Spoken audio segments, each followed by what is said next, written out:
verified, that cannot be classified. So in this case, you see, if Matiangi is actually fronted, maybe he could be using maybe the current regime proxies. He can be fronted and funded to go for presidency. So he's going to sway away the new sheriff in town, who is Gen Z. So now on the other end, then these don't forget the Murima. We are still going to have the tribal voting basis. It's not going to change overnight. So if you what is happening, you'll find that Mount Kenya, they still believe they need a share of the government after supporting William Ruto. But again, they will have their own formations. So we have demographics that are not going to see what the young people are seeing. But now I'm happy the young people out here, and actually they are saying enough is enough. We want also to be heard, but they need a plan. Gen Z came, then it was, we are leaderless. We don't have a leader. But again, we have to start with the civic education. My grandmother, your grandfather, and those people in the villages, they are going to vote for the leaders, because what we discuss here, they don't have access to internet. They don't have access to X. We have to take responsibility and do the civic education. We can't carry over the civic education to the villages.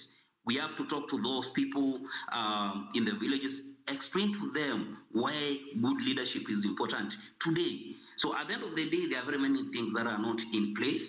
We would not want to say, because I'm pretty sure that UDA will not be an outfit come 2027. I know the owners of UDA, they have a plan for that.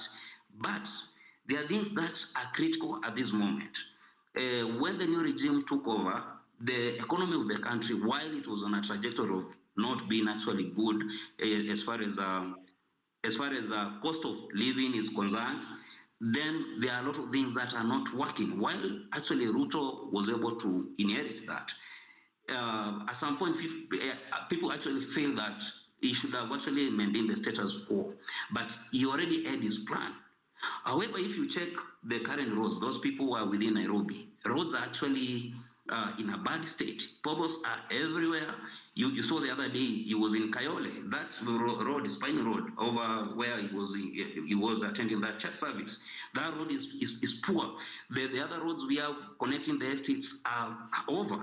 There's zero maintenance. So again, there are issues on the table that need that should be addressed. When it comes to education, there's an issue to do with CBC. There are things that have not, like they agreed to implement the program. It's too late for us actually to roll back and go to 844 system, because now already there are kids already doing the exams under CBC new system. However, classes need to be built.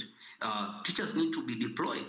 So these are all lot of things that need urgency. However, 5 years, if you think, is not actually time you could say, I'm here to do this. And basically what is going to happen, we might have a lot of rasta in come 2027, because people are just anti-Ruto.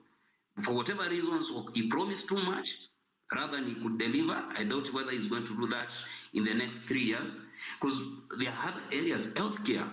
There was Linda Mama. Look, the NHF was working with only 500 shillings. For God's sake, that is not working. You have to pay out of your pocket. And now these are the things, they are little things that matter to the common mwananchi. Somebody who does a kibarua, they just earn their 300 shillings per day. They survive on that. That's for food. And when they have issues to do with healthcare, they used to pay. Actually, somebody used to pay for them. Maybe a relative in one of the Kenyan cities, it pays for their old mother, their old father, 500 shillings for NHIF. And when they go to hospitals, they get free treatment. Actually, those things were working. So if there was a good platform or there was a good plan, first it was to identify where were the loopholes, why was this system not working efficiently? Then from there they can say, if today you find the grid is working, at least people are getting power at least 4 days a week. Then you say, no, this is not good. They only miss power 3 days in a week. So what do? You don't shut down the whole thing. You have to make sure you improve efficiency from 4 to 5 days until you get it 100%. You don't say, now this is not working, I have to bring generators. Then at the same point, you don't think about fuel. You bring generators, they need new connections. So everything about William Ruto regime It is something that is in a critical moment and it doesn't have time. Just like in football, you are in a dire situation. You have only 300 minutes and you are down 2 goals by 0. 90 minutes is over. You have 3 minutes more. So there's a lot of things that need to be done. But the thing that we have been doing is politicking, a lot of politics. But now there's a thing, there's a catch here. There's a wave that is coming across social media platforms, more so X and TikTok. These young guys who are actually being babysitted by the year 2000, those people are the adults today and they have a choice to make. So it will be Ruto or someone else. So if they are not about believing what they need, these people actually need faster results. They don't have the patience to wait. But while they'll still be making some mistakes here and there, finally they'll be able actually to get it right. The whole political class must be able to admit that things have changed. Their mothers, grandfathers, and the old guys with maybe over 70 years and above, they'll be having less influence to determine who is their next leader is. We want to see a working agricultural sector working. If you can see 10 years down the line, there was coffee. Kenya was an exporter of coffee. What has happened? Those farms have been cleared and we have real estate coming left, right, and center.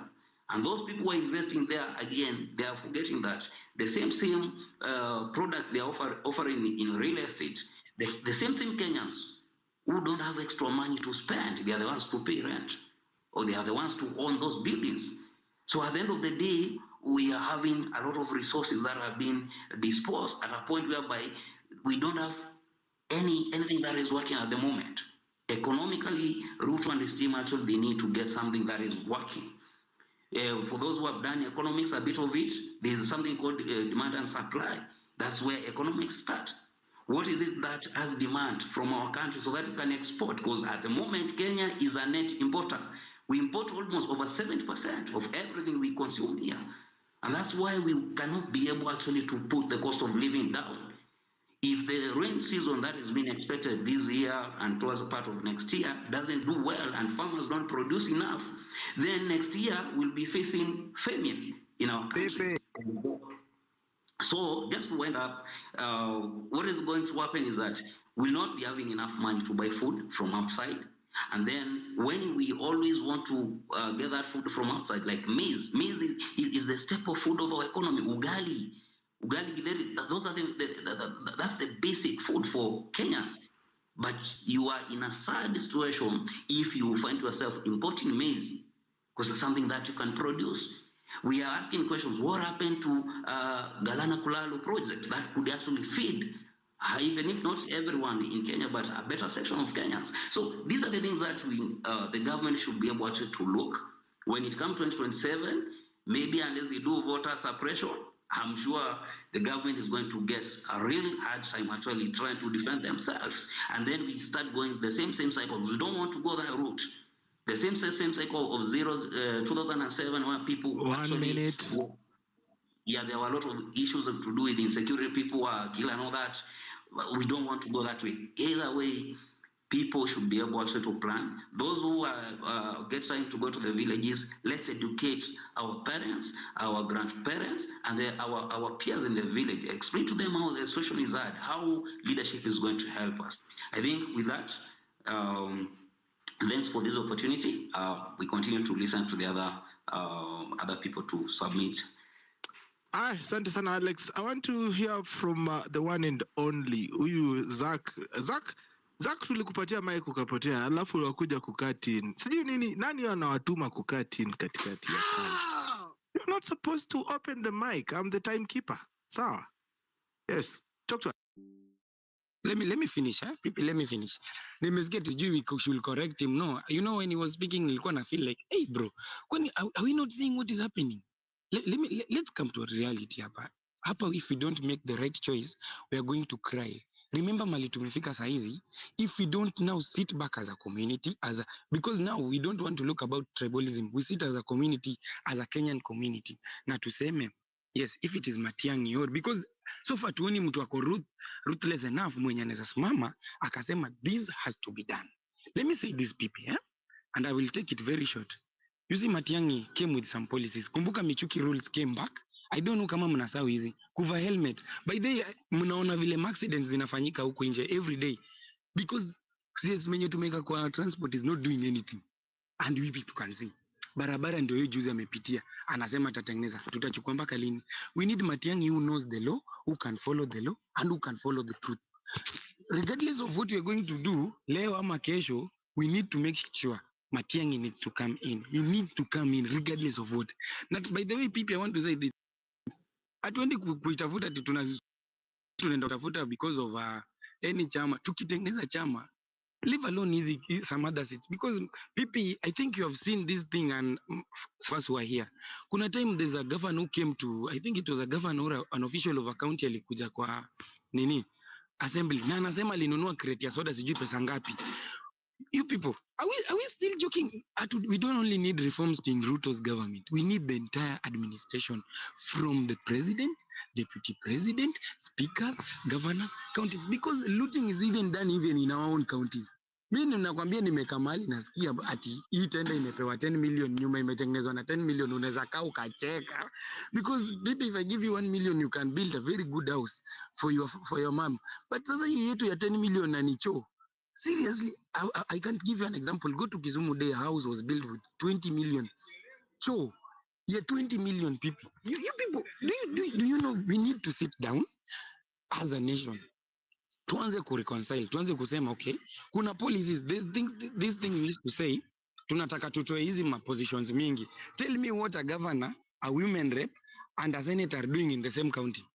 Are we not wasting? Kumbuka who governor has a bodyguard. This governor has an office. This governor is being given allowance, is giving hour to vote 3 people, and they're doing literally nothing. Sasa hebu niambie, how are we going to change? Leave alone hata tukianza kungangana. Yes, we have to take out root, but turudi hapa pia. We need to make sure that I was really meaning what Okio Mtata was saying that by the way we need to sit down. Tukaeni chini. Then tuseme what is the function of the kama MPs wako pale na kuna MCS na kuna governor na kuna senator na kuna women rep, then ukimaliza hizo, you see governors are crying that hawapewi pesa. Ask me, MP anafanya nini pale National Assembly kama haizi kuja akasema why is it that the governors are not being allocated money to work? Nakuja. Second thing, we need also to look at this. Hebu niambie kwa ni nini kina masenators hao watu wanafanya kama si kuenda tukupiga story. Pale nilikuja nikashtuka baada hao watu wanalipwa hadi kukaa kwa parliament. Then these are the same people wenye tulikuja, they're supporting some stupid bills that are making Kenya suffer. Because now, yesterday we were talking about the executive taking total control of the entire nation. I'd like to ask you people, unadhani hii judiciary yetu tangu ianze kufunction, si ni huyu mama tu ndiye ameiwaste kabisa? Why? Because people, we don't want to sit as a nation na tuseme it's wrong. Nasikia anakuja sijui Thursday kutuambia uongo. People, can we sit down and say, okay bro, we hakuna kitu unatuambia. Can we have MPs who can? Sifuna started then mzee, I don't know when they did 1, 2, 3. Now Sifuna nowadays cannot say the truth. And you are saying the airport is being sold to Adani if you are not serious. So people, we need Matiangi. We really need Matiangi. We need Matiangi in the education sector because ndio kwa maana CBC inakufa. This is the Matiangi made it clear that we could make sure alikuwa anafuatilia ako kwa interior na anafuatilia education system to the point unaona vile saizi hizi manini kuibiwa kwa mtihani ziko mingi. Hebu niambie wakati Matiangi what happened? Alikuwa, do you know it was only during Matiangi that ulikuwa unapata CS ameboom into another school. Kidogo alikuwa anatembea kaingia kwa shule. Huu wetu umemwona kwa shule lini? Si kama angoje shule chomeke ndiye aende ama kukue na crisis na ingie. Because we don't have somebody who is willing to work for the nation. People, I don't want to talk more. Forgive me. Asante sana people. I want to go to the one and only Mau Mau, then Luka Matoke. Mau, you have a rebuttal? Yes, I'm here and I have been waiting for quite a while. Yeah, indeed. I would like to say this, that there is no one who is saying that the former government did or the former regime, there is no one, and I'm on record saying that the mistake that or the problem that we are going through from our leaders, especially who are at the apex of leadership, especially the presidency, started with Mwai Kibaki. And I would like to say this, that so many things happened during his regime. He turned the economy. But the moment he said that Moi retire in peace, that is a moment he missed, because the precedent that he did set then is the one that is eating us up to date, because whoever is coming after him is coming to cover up the person that is there. And that is why we are saying that the only person that can take this country to the next level is somebody who can be installed through revolution. We start afresh. That one aside, there is nothing that we're going to get here. We don't see anyone who is good at all. Marara is here. Yes, we say that he has never been, contaminated. Then he is young. Some of us say he has been seen in pubs, things that you cannot even understand or substantiate. Give a video of him taking beer. And taking beer, what is that? Although he said that he is born again, but give us a video. He who alleges must prove. Let us stop throwing nonsensical statements here, using all manner of terminologies, because we would like to be seen as if we are elite than others. We are saying this, that this regime cannot be covered. We have seen enough. We saw enough with the former Uhuru, but the person who is there, whom Kenyans had hopes that he's gonna take them, hold them responsible, he is doing nothing. It is Ruto who is now there. He is supposed to arrest the likes of Akina Matiangi, the likes of Akina, those who oversaw atrocities. Yala River. You talk about the likes of Akina, Kinoti. Kinoti. We were told that he retired or he resigned. Then after resigning, you cannot be held accountable. Are we seeing it with this regime? Who is supposed to follow? Who is having the mantle? Who is having power? He is doing nothing. Then if you keep on blaming, shifting blame that the former regime never did, and when we position one of ours there, he is not doing work, for how long are we going to continue shifting, blame shifting? No, we can't. We cannot continue like this. Let Matiangi be. If he fails, then we can go revolution way. If we have another person, if we can be able to bring Maraga, the former CJ, then and he show that he is willing, then he is the best. But if he is unwilling, what can we do? You are telling us that we continue correcting this government. It was being corrected by our Gen Zs on 25th. Then he told us that he is going to even abolish the confidential kitty. He never did that. We saw them saying that they are not going to be holding Harabes. We saw them doing so last weekend. Telling us that the former regime, Catholics, because there was a wrong then, we justify another wrong. Two wrongs cannot make right. We call evil evil. If there were killings then, they cannot be justified by killings now. We need somebody who can hold responsible those who are killing now and those who killed then. If we cannot get them now, then what are we justifying here? Let us stop this pessimism. Let us stop trying to justify something that cannot even hold water. This government cannot. If you are defending this government, unless you are drunk. I was part of it, and I can remember last year, I defended this government because I was thinking that we are attacking it so quick. We thought that they have not been given enough time. Yes, they are now 2 years down the line. Anything that they are touching is collapsing.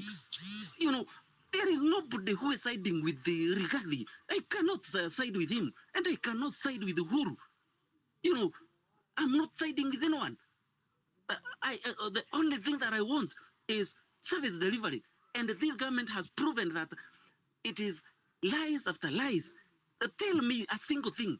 We are talking of project like housing. You want to tell me that we went to school, did sped 4 years, other 8 years, and you're telling us that you're going to do hiyo kazi ya mikono. And that is why they are making this education so difficult for our kids, because wanataka kutengeneza a workforce ya kuenda kufanya kazi ya mjengo. They don't want us to get to those offices. They want those offices to be occupied or preoccupied in advance by their sons, sisters, their wives and sidekicks. That is what they want. And we continue there trying to defend. There is nothing that we can talk about this government. This government is as rot as it is. The former government was a rot. They borrowed and borrowed. In a single term, they borrowed 5 trillion. In 10 years, they borrowed over 8. This government, Uhuru took over when the debt of this nation, the public debt was at 1.6 trillion. Now we are talking of 13, almost 13 trillion. And the person who is at the helm lied to Kenya that he is going to reduce tax, he is going to reduce borrowing. Yet, when we interrogate, they are telling us now they are paying interest. For how long are we going to pay? If you cannot affect the principle, it means that you are going to continue paying this interest for eternity. So to stop lying to Kenyans. We know much. We know that a budget start with executive and stop with executive. You cannot tell me that Ruto was not involved in budget making. He was. Even now, Kidiki and Rigathi, they are also being involved in budget making. They know what is happening. Stop lying to us. All the members of parliament know, because it must go through there, and they know how much is going to be borrowed, because they know how much tax KRA is going to collect. So what are you telling us, my friend? That we are living in a fallacy, we are living in a lie. We keep justifying something that, it makes some of us feel that we are still mark timing. We are still going in round, in circles. If we cannot discuss things and say that the current regime is wrong, let's put any other person there. If he is not going to perform, we'll change him again. Until we get the right person who is going to work for this nation. Whether it calls for a revolution, we start afresh. Yes, Ruto is protecting interest of Uhuru, because it is Uhuru who installed him in pretense and guise that he is supporting Ruto, he is supporting Raila. Who didn't know that if Uhuru was to support Ruto publicly, Ruto was to fail? Why did he decide to support Raila? There was NIS intelligence. Anyone knew that everybody is against the policies of Uhuru. Why? Why did he decide to support Raila? Because he knew that the side that he is going to support is going to lose. And that is what happened. It has happened now. It has happened now because he knows the person that they have been together for 10 years, looting SGR, looting everything. We know they are still there. Yes, Northern City is up and running.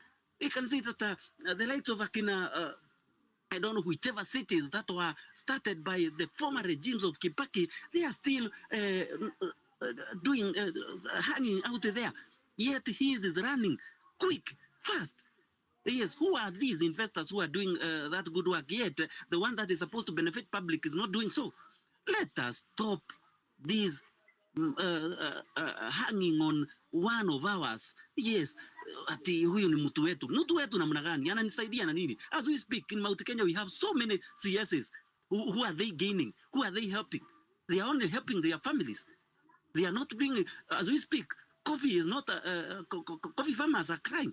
As we are speaking, we can see that the maize farmers, they have all their stock not being bought. I was listening to another space from Carriagins, and they were speaking in English. And you could hear how they were lamenting. So my dear friends, comrades, we need somebody who is going to activate and make Kenya work. Bring Kenya to the right direction, even if it means that we are going to put Raila there. As long as Kenya is going to move forward, let us stop hii maneno hapana.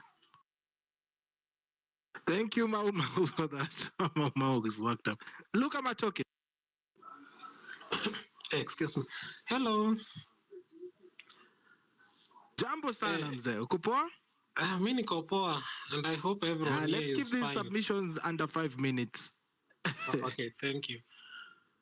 Now, leo kumewaka. A lot has been said, and a lot is still being said. Okay. Kitu mimi naweza sema, we live in a democratic country. Totally disagree with it. So and as a democracy, what your job is. Everyone has their democratic right to vote for whoever they want. So,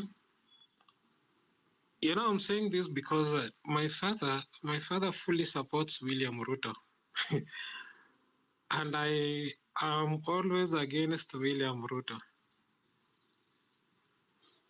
My father supported Mwai Kibaki. And that time I remember I was against Mwai Kibaki in 2007. My father fully supported the Kenyatta, the son, and the senior, supported Moi. But Mimi, I was against all these individuals. It's a democracy. So, if you as an individual umeamua, you don't want to vote for Matiangi, it's okay. If you want to support William Ruto, it's okay. Go and vote for him. Campaign for William Ruto. No problem. Ensure amerudi ameendelea na hiyo kiti. We will never blame you. It's your democratic right. Okay? Even if someone is good, even if someone is not good, according to some of us, just remember, even Nelson Mandela, there are people who never voted for Nelson Mandela. When the election of 1860 happened in USA, there were people who did not vote for Abraham Lincoln. There are people who did not vote for that individual, even if history places that guy as a good guy, as the guy that country is proud of. So even here, there are people who are not going to vote for whomever that you are going to front as we, the people when you may feel that William Ruto is not good for us. So it is a democracy. So ukiamua wewe, you want to just front your candidate, support them and what. This thing that, so-and-so is not good, yeah, we agree. As a support of Matiangi, I agree. Kuna vitu zingine you went too far. Like what he caused, that the way they were imposing the curfew and families lost their loved ones, like the two brothers. Yeah, it is sio kitu mzuri. Na if that really hurts you and you feel that this guy that you are supporting is not good, then you can go ahead and campaign against that so that he never gets in. It's okay, it's your democratic right. Lakini sisi wenye tumefika mahali tumesikia, we have a problem with the funding model. We have a problem with snipers being placed on top of parliament and they taking down people who are voting to straighten our country. We, the people, who feel that this fight of civic educators being arrested and all this by William Ruto, and we are against that and we are voting against him. It's our democratic right to do that. And it's also a democratic right to vote for him. Kila mtu na chaguo lake, lakini mimi nimesema the guy I'm supporting in these coming elections is one Fred Okengo Matiangi. I'll campaign for him. I'm even campaigning for him on this platform, and that is my democratic right. Thank you. Jamani, tena mnaanza kupiga campaign kwa show ya wenyewe bila hata kuuliza kama tunapiga campaign. Shika hii kiboko. Unapiga it is our democratic right. Hapana, hiyo ni live. Hi. Let's hear from the one and only Generali. How are you doing, Generali? Na tumeacha hapa hapa Thank you Dr. very much. Minsona, so after Generali go to hapa. Yes, thank you so much for the chance. It's been a long day. Nilikuwa nimepanga kuingia your space at very early, but nika branch TikTok ikabidi niende huko ni inject mpaka nikaachwa peke yangu nimeachwa peke yangu hapo because ukweli ilikuwa inatiririka venye inafaa itiririke. So I'll just say like right now, there's someone who talked yesterday alituambia like right now we need to cool down. Yes, the election is not far, not near, but it is almost. We just have to bet our cards right, like to fiche card yetu kwanza kidogo. We embark on putting this government on toes, like kuwafinya venye tunawafinya hivi, so that at least we can be correcting this stuff, because we have this pending stuff that are still ahead of us here, like this the education model stuff that has affected very many students. We have the health issue that people are complaining of left, right, and center. It is the center of talk now, because if there are guys that they have sent on the ground, they have been sent to praise this stuff like it is working. I don't know how Itumbi has trained, but they come there with even less information. Some even don't know what some are saying. The SHA and SHIF is different, that SHA is an SSF. So you wonder like which kind of people Itumbi are sending on the ground. So they are embarking on this health stuff because they have known that it is not working. So it is just our responsibility to continue. We continue with the civic education as much as we can, so that very many people can be informed. Right now, all this resistance that the president is getting all over the country, it is a good work. It is an achievement from the civic education that has been done from the spaces, from the TikTok, or from the WhatsApp status of different people. So let us just continue injecting. We inform the public. I always believe that when now people will fickle and get tired of this government, there will be no need of even holding a meeting to call them. They will just come out they will just come out by themselves to fight this regime. So we're still on time, we're still on the right track. Let us believe on the course and we'll achieve it. I don't have much to say. Nimetumia nguvu mingi huko mpaka I just feel worn out. I just want to refresh. Thank you. We pumzika Jenerali, na napenda sana vile watu wanajiweka mstari wa mbele kila mahali, wanajipata kuongelea good governance. Thanks so much for that. I see the one and only Apapa, habari yako? Unaweza nyamaza tu hivyo upate watu waliongea wote ukaachwa. Pepita, good morning. Good morning. Mimi niko Kenya, so ni good evening. Okay, thank you for the opportunity. I say hi to all of you. Now, I would like to begin by having a different opinion from what Luca said in regards to the democratic space. Yeah, it's true Kenya is a democracy, but then it's also beats logic when everyone is just allowed to make any kind of decision, claiming that it favors him or her. You know, there is also as to why we are having these platforms and these kinds of engagement is trying to find reason in what we are doing, what we want, or where we want to be. So if something is wrong, then it is wrong.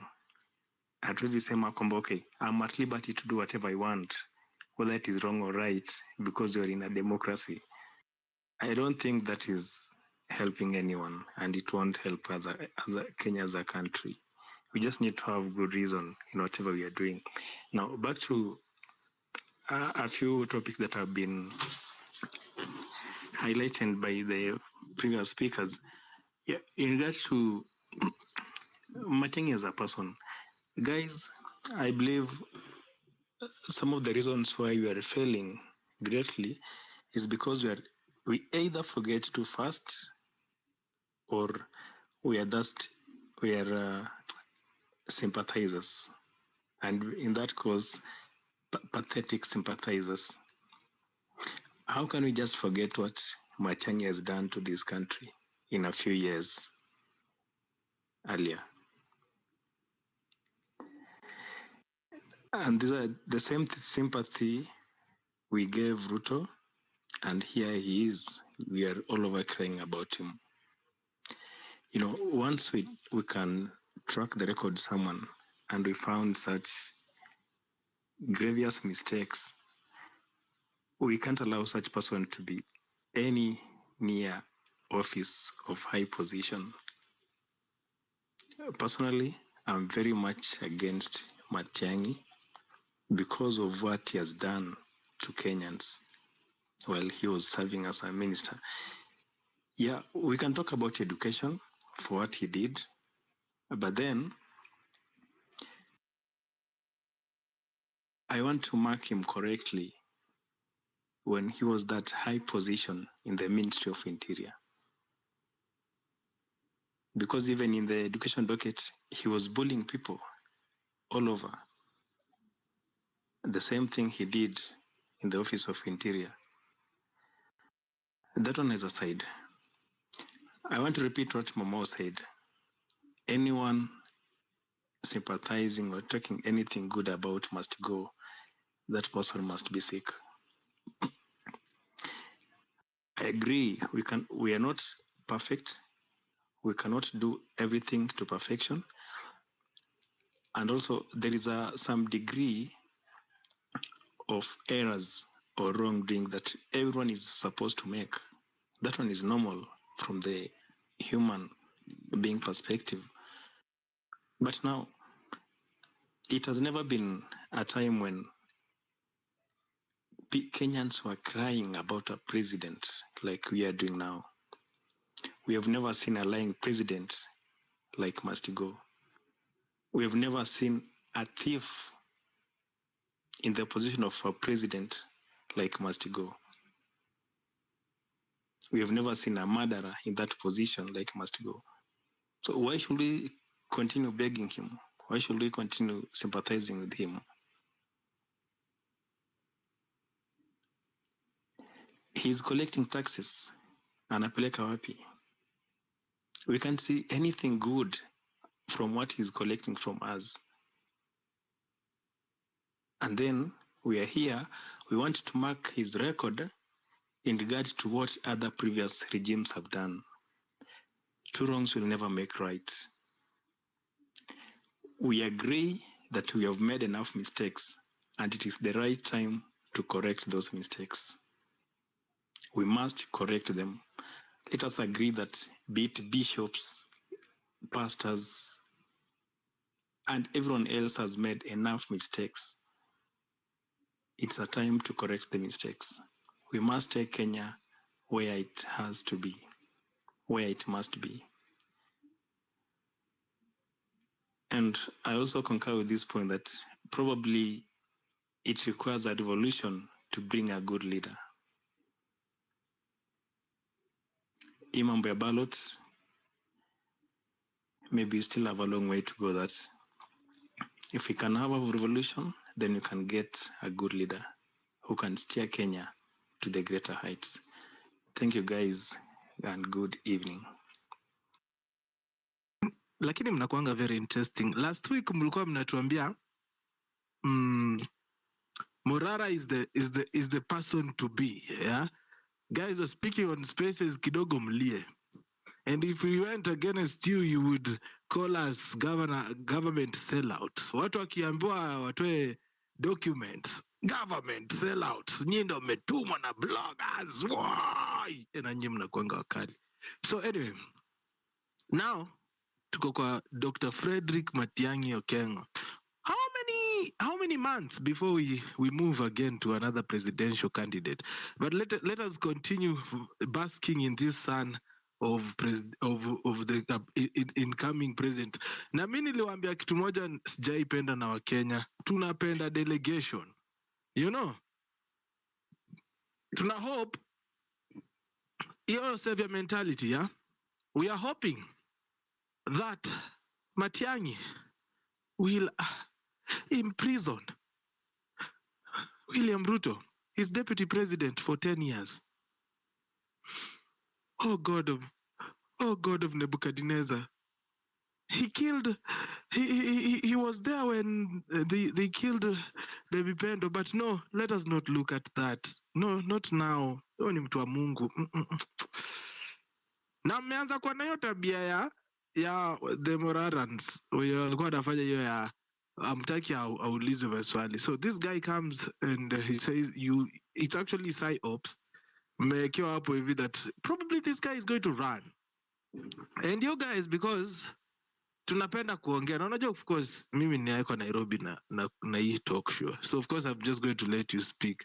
People become so emotional because people say, oh my God, okay, look at my talk, I'm going to vote for him, I'm going to vote for, na utanitumia by the marketing hapa ni 10,000, so look at my talk, I'm sending you and your Matiangi team 10k ya kutumia platform yangu vibaya. So yeah, you need to be advised, hakuna cha bure kwa hii Kenya.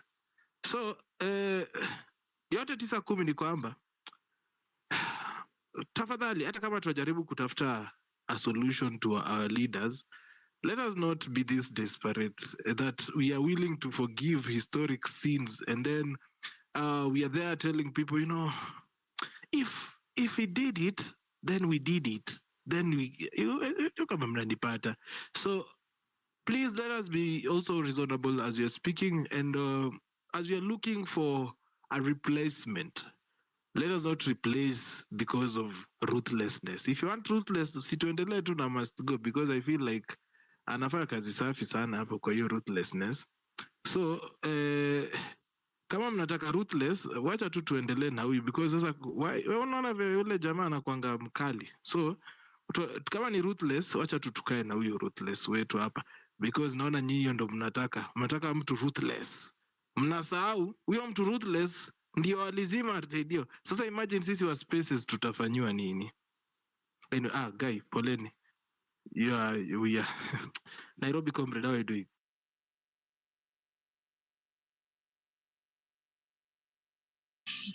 Hi, how are you doing? I'm fine. Karibu sana kwa show, talk to us. I'm fine. Yeah, so mimi nimekuja. I've been listening all along since the space started, but what I want to tell you guys is that Kenya I don't want to call them wajinga. I want just to call them wachawi. Ni ule mtu anakuroga alafu akisha kuroga anataka after amekuroga anataka umsaidie. This is what these guys did in 2022, because they were looking at sympathy ya Ruto cried. Ruto sijui alikuwa anafanya nini, anaenda kanisa, he associates himself with the women and ladies. Watu kumnia huruma, akapigiwa kura. Here it is, kila mtu ako street, Ruto must go. Now mimi naona the same person mwenye alikuwa anaua watu akidamp watu Ribayala, this guy from Kisii anaitwa Matiangi. Ati sasa ndo mnataka ati naona online kupechacha jana ati Matiangi sijui ameweza, sijui Matiangi nini, not knowing that Matiangi, Uhuru, Ruto is one thing. Matiangi worked for Uhuru. Uhuru is the one person who installed this Ruto, because Uhuru was afraid that there are some people wakichukua hii power watamshika with all those Eurobonds and everything. Now, nyinyi mnataka kutwist story ati must go ni mbaya. Wacha tulete mtu mzuri. Ateza mtu mzuri ni Matiangi. Guys, kwani tumefika hapa? Matiangi akiingia tu kwa power hivi, the first thing Matiangi will protect Uhuru, Matiangi will protect Ruto and all those people mnafikiria they are ni enemies wake. These are the same people who have been sleeping together, eating together, partying and everything in State House, Mapi, Inje and everything. So if you think that there is some wisdom yenye mnatumia to vote somebody who has been in government kitambo in the past 2 terms or maybe 3 terms or 4 terms, atatakuja kwa saidia, you are hallucinating. There is nothing you guys are thinking about. these people will wake up and will just continue from where this person who is the current president stopped. Because now must go anajua vizuri, no one will vote for him. So akiona there is somebody ati mmependa sana, anaweza hata lose tu but the moment ame lose wataungana. Juzi mkiwa Embu simliona nani Uhuru na Ruto wanasalimiana. You guys thought that wao watu wamekosana, sijui Ruto sijui ako na nini, sijui Uhuru. Nonsense. What happened later on?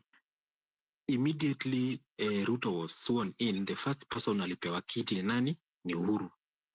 Then came a year later, they are now working with Raila. Nyinyi mmepigana, mmefanya nini, and hizi vitu tusahau.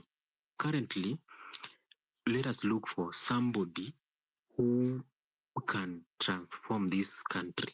Because maybe the reason as to why I'm going to the streets is because I did not vote for Ruto. Ningempigia kura singeenda streets. So, ningempigia kura mi singeenda street. But the reason I'm waking up, nimepiga kelele naandika huku mpaka my previous X account ikiwa na almost 5,000 followers was banned and suspended. Hii hata iko sasa nimeanza mpya na sijui iko na sijui 40 followers.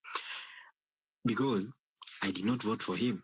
I cannot wake up to vote for somebody alafu nakuja later on naanza kumcriticize. It cannot happen. So the same people who are making noise here online happy, Matiangi, sijui Matiangi, are the same people. God forbid this idiot akiingia kwa serikali. These are the same people watakuwa na convince that wameanza hashtags sijui Matiangi must go, sijui wameanza nini. Those are nonsense. Hatutaki vitu kaa hizo sahi because we are purely wasting time. Look at the situation in Moi University. People cannot even graduate. The system is corrupt. You look at people like Mandago who scammed people kwa pesa ya scholarship. Sasa ndio ako kwa committee ya kureview what is happening in Moi University. You look at some things which are happening in this country, unashangaa tu, right? So 2027 si mbali because we are only having November inaisha next week. So after November we are having December. After Christmas tunangoja kushusha nyavu 31st. Then after that we're in 2025 itasonga mbio, and then we're only having 1 year to 2027. So if you don't reason enough saa hizi ati tuna flood social media na dirty politics, useless people who are there who are killing people, we are not going to make it. Hii country itabaki tu hivi mtaendelea kuteseka.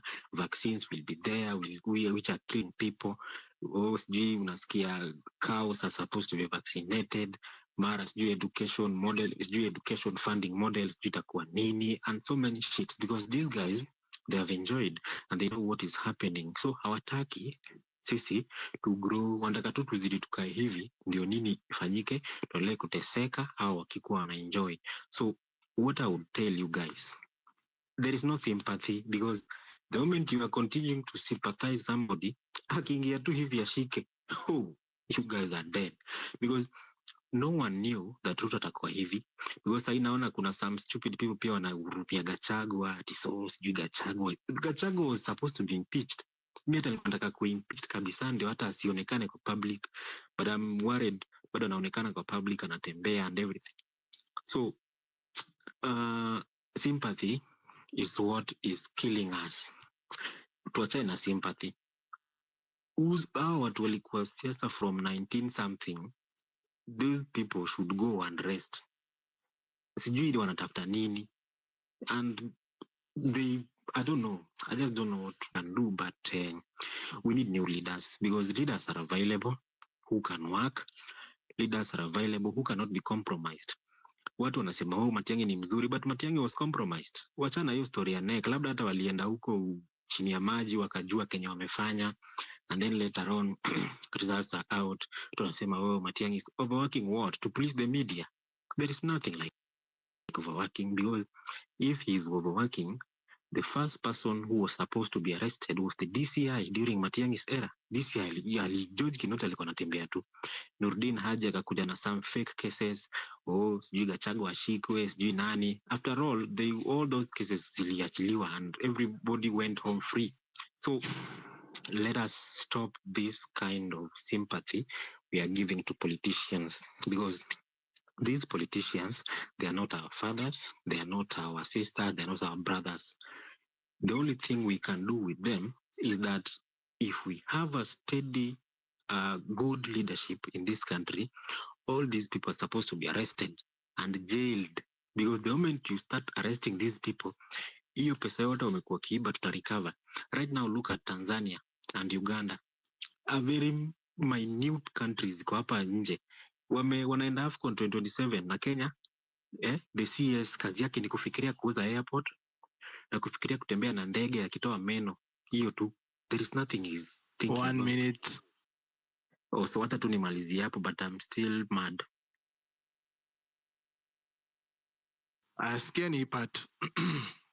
Some of us steal money here, we go to Tanzania, we invest it there. Because when we invest it in Kenya, it will be more visible. You also bring money from Tanzania, some of it by road, na magari, mnapitia, mnakuja hapa Kenya, you start constructing buildings around here. That is what we do. So if we are stealing 2 billion per day, assuming we reduce the theft, we don't want to stop it, we just say, okay, if you have been stealing 1,000, please steal only 500 shillings. If you have been stealing 100,000, steal 50,000. If there could be that, I don't know whether to call it conscious decision, but if there could be such a decision, ridiculous as it sounds, we would be saving 1 billion shilling per day, which would accumulate to 365 billion shillings. That is more than the external borrowing. Some of us steal money here, we go to Tanzania. That is the reality of the ground, ladies and gentlemen. Imagine. And they're laughing. The people in that room were laughing, which means it's actually true that people are stealing 10,000, 100,000 per day. God damn it. Inchi kona kitu kweli. Brian Osoro, how are you doing? I'm doing good. So I hope everyone is okay. Because of time, I'll just go at it. I feel there was a time, I think I even tweeted it. I thought the internet would make things like information, critical thinking, reality, facts disseminate more faster than what we used to have back in the days. But I've come to realize that it's like we're heading back in the wrong direction. Why do I say so? I feel like people have, they call it revisionism. The understanding of history is predicated on what, it's like cherry picking. So you just pick what is good and whatever is not good, we leave it. So for example, you keep on saying Kibaki was the best president. Anyway, I'm not here to argue with that. But if you look at Kibaki's story, yes, it was good. He worked okay, he built this economy, but he mismanaged politics. We almost lost this country in 2007, 2008. That is something people don't want to talk about. We talk of, I don't know, what is his name? Matiangi. And people forget that Matiangi did not want to listen to teachers. He forced the CBC curricula, even when studies were done by institutions like KICD, showing that we have not trained the teachers. CBC requires stationery that, we might not be having. It imagines of a village that has printers and the internet. What I'm trying to say is that there is nothing perfect in Kenya. So somebody was describing, Morara came, everybody was on Morara's, that wave. And then all of a sudden we dismissed him. Then there was this guy called Kasamuel, then we dismissed him. Right now it is Matiangi, who I think some people are also dismissing. I'm not what I'm trying to say is that Jesus is not going to come from heaven, atoke huko, then he comes on earth, then we vote for the person. Our politics is not organized that way, which is why every political party that has produced a president, it iliharibika. You can pick of the National Rainbow Coalition. After 2007, we had the PNU. You can look at KANU. You can any vehicle. I don't know, Jubilee. That's how our politics is organized. We don't have we don't respect ideas or institutions. We look at personalities, and I think this is exactly why people like Kinaruto thrive. He keeps on comparing us to Singapore, and what people don't understand is that Singapore, how their politics, even in China, how it's organized, it's based on institutions. In Singapore, you have what's the name of this party? It's called the People's Action Party, done by Lee Kuan Yew. 1958. In South Africa, you have the ANC. In Tanzania, you have Chama cha Mapinduzi. You don't have a special purpose vehicle by the name of Jubilee or UDA that is formed, and somebody wakes up and decides that Kenya's problem is housing, Kenya's problem is chief. No, these things don't work like that. And that's why we get it wrong. And then immediately we don't look at it properly. We feel like it's an individual problem. Not really. I tend to differ. At the moment, there's William Samoei Ruto. And we can be here, we can be trying to paint a picture of this perfect leader that is better than William Samoei Ruto. And I can tell you, it will always be a losing battle, especially with our current setup. You can pick Kalonzo, you can pick whatever it is. It will always benefit Ruto, because Ruto knows he only has to make Raila Odinga happy. Yes, anaweza kuwa amepoteza hapo Central, but if these people are divided, Moi, 1992 repeal of Section 2A, what happened? Some of us imagined that you're supposed to lose. Matiba akashika akaenda, Kibaki akaenda hivi, Jaramogi akaenda hivi. Kura ikidivaidiwa mara 4. Then what happened in 97? The same thing. It is only in 2002 when people decided Wamalo had issues with Raila, Kalonzo had issues with Ngilu. So I thought, like, all these people had issues with each other. So they decided, let's come together. Now I can form what is called the National Rainbow Coalition. Achana na hii rainbow ya sahi. I'm talking about the party. So there is nothing like perfect. I would say the kind of language that we are going to use in making everybody understand, because me, I feel like language is important. I don't want to stand here and say that we don't need to vote for Matiangi, we don't need to vote for Kalonzo. No. I feel like that only benefits the current regime, because that will be me sort of creating boundaries and differences between each other. I feel like if we can, I don't know what that is going to take, but if everybody can understand what happened in Kenya in the time of Moi, and even in other countries, there are people here who are talking of a revolution. And I would say, yes, it's easy to say that we need a revolution, but can we ask ourselves, where has this revolution thing taken place, and what were the results? And I can promise you, even in Africa, anybody here to come and give an example. Many people will say, oh, Burkina Faso. They will say Burkina Faso because they don't know what happened in 1980 with Thomas Sankara. It is the same thing. Alienda pale, everybody was like, oh my God, this is a very good leader. Then what happened? He was taken out. By who? Thomas Sankara. Ibrahim Traore, this year alone, he has had more than 5 attacks. So this thing of having all our aspirations on one man, yani mwanamume mmoja, mwanamke mmoja, that thing is not sustainable. And that's why Africa, we are still stuck with so many of our problems. Because we think our problems are about an individual. We don't think, what does this mean in 20 years? What does this mean in 30 years? What does this mean in 60 years? We only have 5-year plans.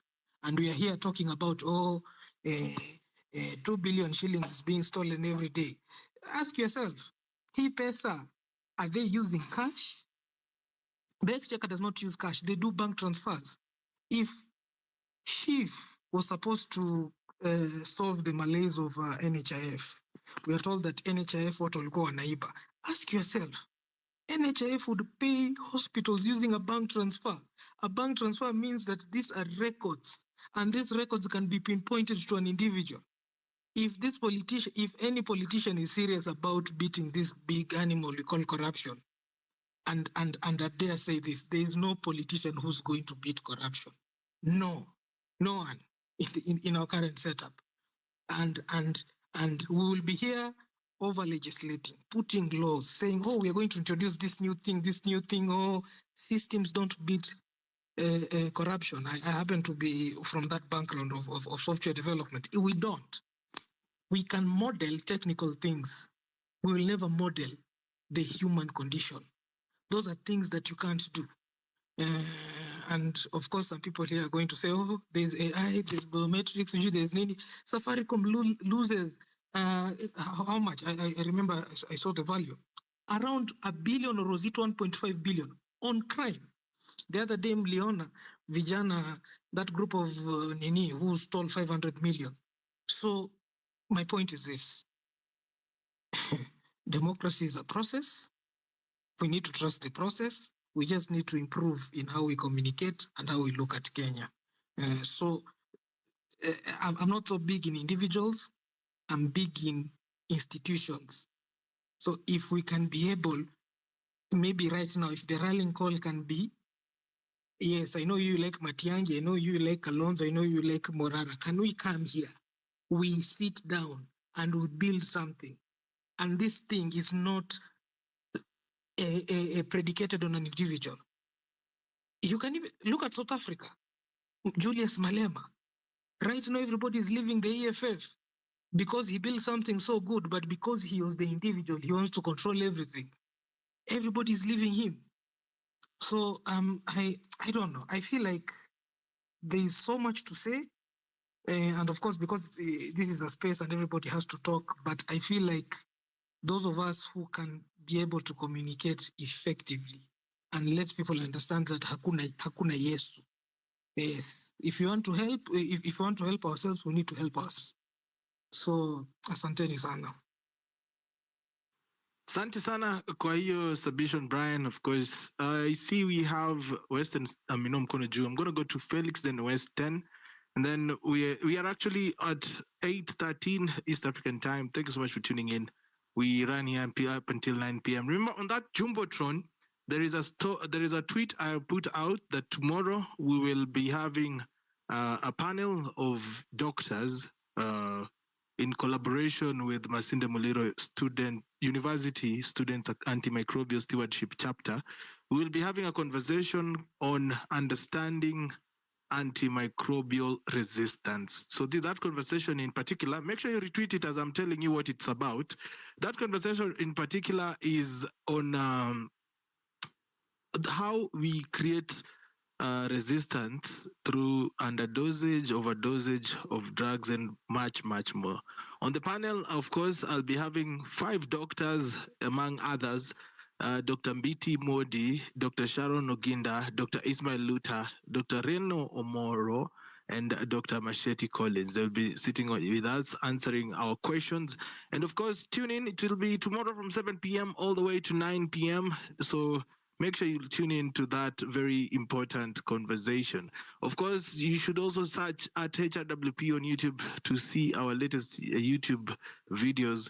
And of course, Home Run PP is supported by you, the listener. If you like what I'm doing, there is a tip jar line 0721948229 where you can drop in your support. Felix Otieno, talk to me.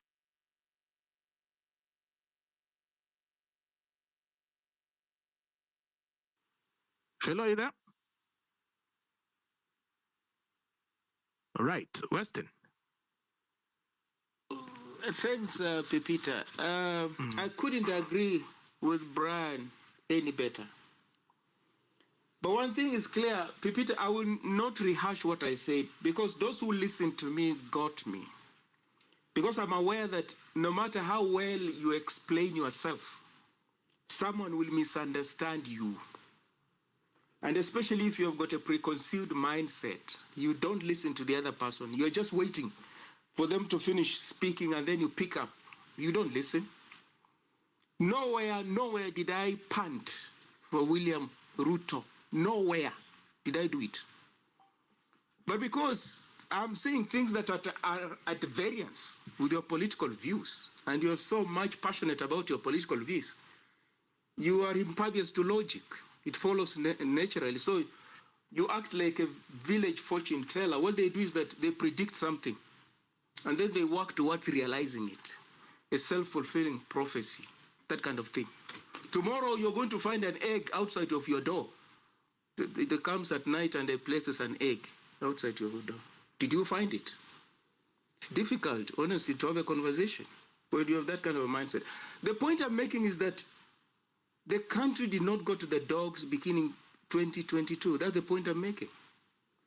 The point I'm making is that we did not have a working system. Because if previously you don't know of anybody who lost a loved one through extrajudicial execution, please don't assume that things worked. There are people who mourned. They are in pain. Please don't make that mistake. That if you don't know anybody who was killed extrajudicially or something or over disputed elections, don't assume that things worked. If you don't know anybody who didn't get a job that they deserved because they came from the wrong ethnic group or region, please don't assume things worked. Don't. That's the point I'm making. We tend to look at our individual experiences and want to universalize them. Because I liked Kibaki, why don't you like him? Does it work like that? I mean, who tells you that your best friend is universally liked? Who tells you that? Who tells you that? The people who don't like your best friend, and they're justified because of their experiences with those same people you cherish. So why do you look for universality over things that are contested? And political figures are contested figures. Brian, I know some of these people, EFF, at a personal level. In fact, some of them told me this party is imploding. And soon after it started imploding. And exactly what you're saying, Malema is an autocrat. He's an autocrat. You have no voice. You can't go against him. They've been forced to leave. Going where? Joining a party led by an 82-year-old, Jacob Zuma. 82-year-old. They are leaving a party led by a 41-year-old. So you are 41 young, but you have got primitive ideas. Somebody who is extremely elderly is seen to be progressive. That's politics. So don't assume that because you dislike someone, that person is going to lose elections. It doesn't work like that. Donald Trump was disliked by so many people, and there were equally so many people who liked him. This is very, very candidate Jacob Zuma. For those who read politics, when he was about to succeed Thabo Mbeki, they fought him very hard, including rape charges were brought against him. But people voted for him, and he became president. In our own backyard, this William Ruto here, people thought he could never, ever become president. What is he? So what makes you think that if you hold an idea so strongly, that will become reality? When there's evidence that that could just be your own idea. You will dislike this person or you like this person. That's not what is shared by every other person. That's the point I'm making. And we go to school to have that complexity when it comes to reading our environment and the world. This monolithism, this directional way of life, this tunnel vision. It's only what you see in this tunnel. You don't see anything outside of that. You wear blinkers. I mean, come on, we can't do that. We can't. And that's the point I'm making. So for somebody to conclude that I'm campaigning for William Ruto, stuff like that, I mean, come on. In any case, I wouldn't be embarrassed. It's democracy. I would not be embarrassed of my thoughts. Do you know what I told people towards 2020 elections? And I've said this on this platform, that this candidate here is going to win elections. And they couldn't believe me. Say, no, you must be high on something. This candidate is going to win elections, William Ruto. I told them. They told me no. And some of those things are in writing. in writing. Told them, no, he's going to win. That is being vilified. That in itself does not say much about elections and politics. It's much more complex. So we're here on space. This is an elitist forum. That person who is accusing me of elitism, this is an elitist platform. It's exclusive. It's not representative of the generality of the population of the Republic of Kenya. We have to be aware of that. So if I come here and express my views so strongly, those are just my views. They're not reflective of the thinking of the rest of the Kenyan society. And that's what humility is all about. And intellectual humility for that matter. That what I do is just a tip of the iceberg. It could just be my truth. It's not universal. It's not shared by everybody. So I must be appreciative of that. But to come here and say, no, what? How can you speak this about Matiangi? What do you mean? What do you mean? This is a political figure. We don't valorize individuals, do we? Some of us don't thrive in a sycophantic environment. We don't. We don't thrive in that. We don't thrive in an echo chamber. We don't. We don't do that. Because that's where destruction lies. It's like a dead body of water. Where there's an echo chamber, where people are sycophantic, there's no life there. There are no ideas there. Where there's contestation of ideas, as I keep saying, that's where there's growth and development. So on one hand, we vilify and condemn William Ruto. On the other hand, we want to support somebody who is exactly like him. Exactly. A political animal exactly like him. So how are you moving? Where are you going? As Peter puts it, why can't we just make do with this ruthless person? They do their 10 years, and then we get another ruthless person to proceed. Because we're not interested in transformation. We have become cynical. So people who have given up on Kenya are the people who are supporting the likes of Fred Matiangi, not me. I've not given up on Kenya. I believe we can get credible leaders who are going to take this country forward to where we deserve to be. But you, who just wants any politician to be a president, you have given up. If you don't know, you have given up. You have given up on good governance. You have given up on morality, on ethics, on constitutionalism, on inclusivity. You have given up. That's what you are, if you don't know. So you're saying William Ruto must punish these people. What happened during a Rigathi impeachment? You want to tell me people will not also take sides? They will. In fact, you will be the first person to condemn him. If he was to go against the likes of Rigathi, to take him to court, the likes of Uhuru Kenyatta, you will be the first to condemn him. But here you're saying, no, why hasn't he gone after these people and take them to court? What happened during the impeachment? Wasn't the country not polarized? Wasn't it polarized? So it makes you think it won't be polarized. If he was to go against fellow political elite and take them to court over past corruption, please, let's be honest about our thoughts. Let's be honest. And history, you're not going to wish it away. Because it's possible for protesters to be killed in 2024 because protesters were killed before. If they were not killed before, they will not be killed today. Yes, it works like that. So don't tell me about two wrongs don't make a right. We have got these problems, corruption today, that the one the CS Treasury is talking about, because people stole money before and they got away with it. And that's why those people are laughing. It's a laughing matter because it's a way of life. We have normalized it. We have normalized it. So to say, no, two wrongs don't make a right. Bygones are bygones. But these bygones are haunting us. They constitute the foundation of the problems we're facing currently, whether it's corruption, whether it's impunity, whether it's stolen elections, name it. There's a foundation to that. So why do you ignore this foundation? And societies that want to transform must first deal with historical injustices. If you want to move forward, you must. You cannot just begin from where you think, history starts now, 2024. It doesn't work like that. So this propensity to have amnesia, selective memory, we remember what we want to remember, we forget what we want to forget, define us as part of the problem, not part of the solution. It's as simple as that. I'm a problem because of the mindset that I have. And therefore, I'm going to distort what you're saying because I can't and I don't want to engage you. So I just reduce you to you're a William Ruto supporter. Well, there's no evidence. There's no evidence. to back that up. But it's easier to say that because this is a vilified candidate. So if you associate me with him, or you think, I mean, there's nothing I can say that can make sense. You see, that's propaganda. That's cynicism. It's not engaging. There's no rationale behind that. No, these are William Ruto supporters. 1 minute. That's why they're speaking like that. It can't be.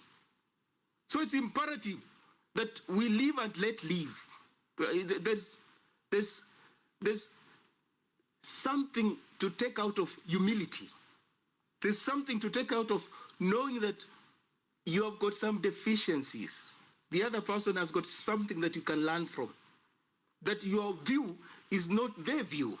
It's just one of the many views. And in politics, that is it. A multiplicity of views. That's why we go to elections. Because we don't have one candidate. Otherwise, we would be a monarchy. Let's solve out those things. As I learned, Pipita, William Ruto is looking for a candidate like Matiangi, a bad candidate. He's looking for that kind of a candidate. I can promise you. Is somebody like Matiangi or Kalonzo Musyoka, those kind of people, he can't wait to have that kind of a candidate. And then we can wake up after those elections and we can have a conversation. Remember what they said last elections? They want Raila Odinga to run. That's the candidate they want. What happened? The rest is history. We never learn. Thank you, Pipita. Keep well.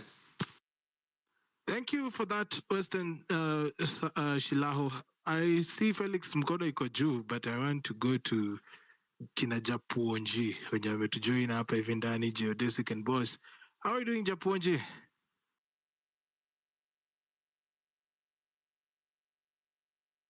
Japuonji, unanipata?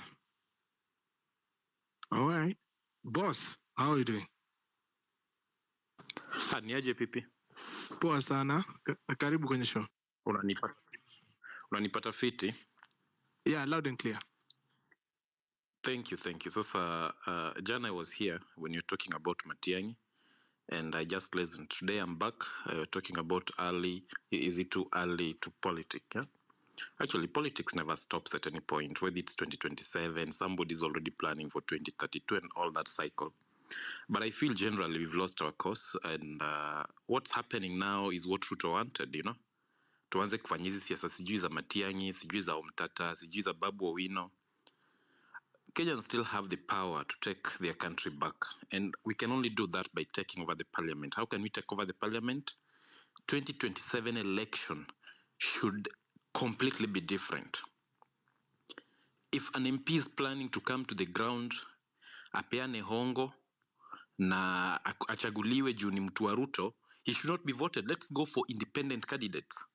Let's go for candidates who are not puppets to anyone. You know, that's the only way we're going to take over the parliament, so that we can elect independent-minded MPs.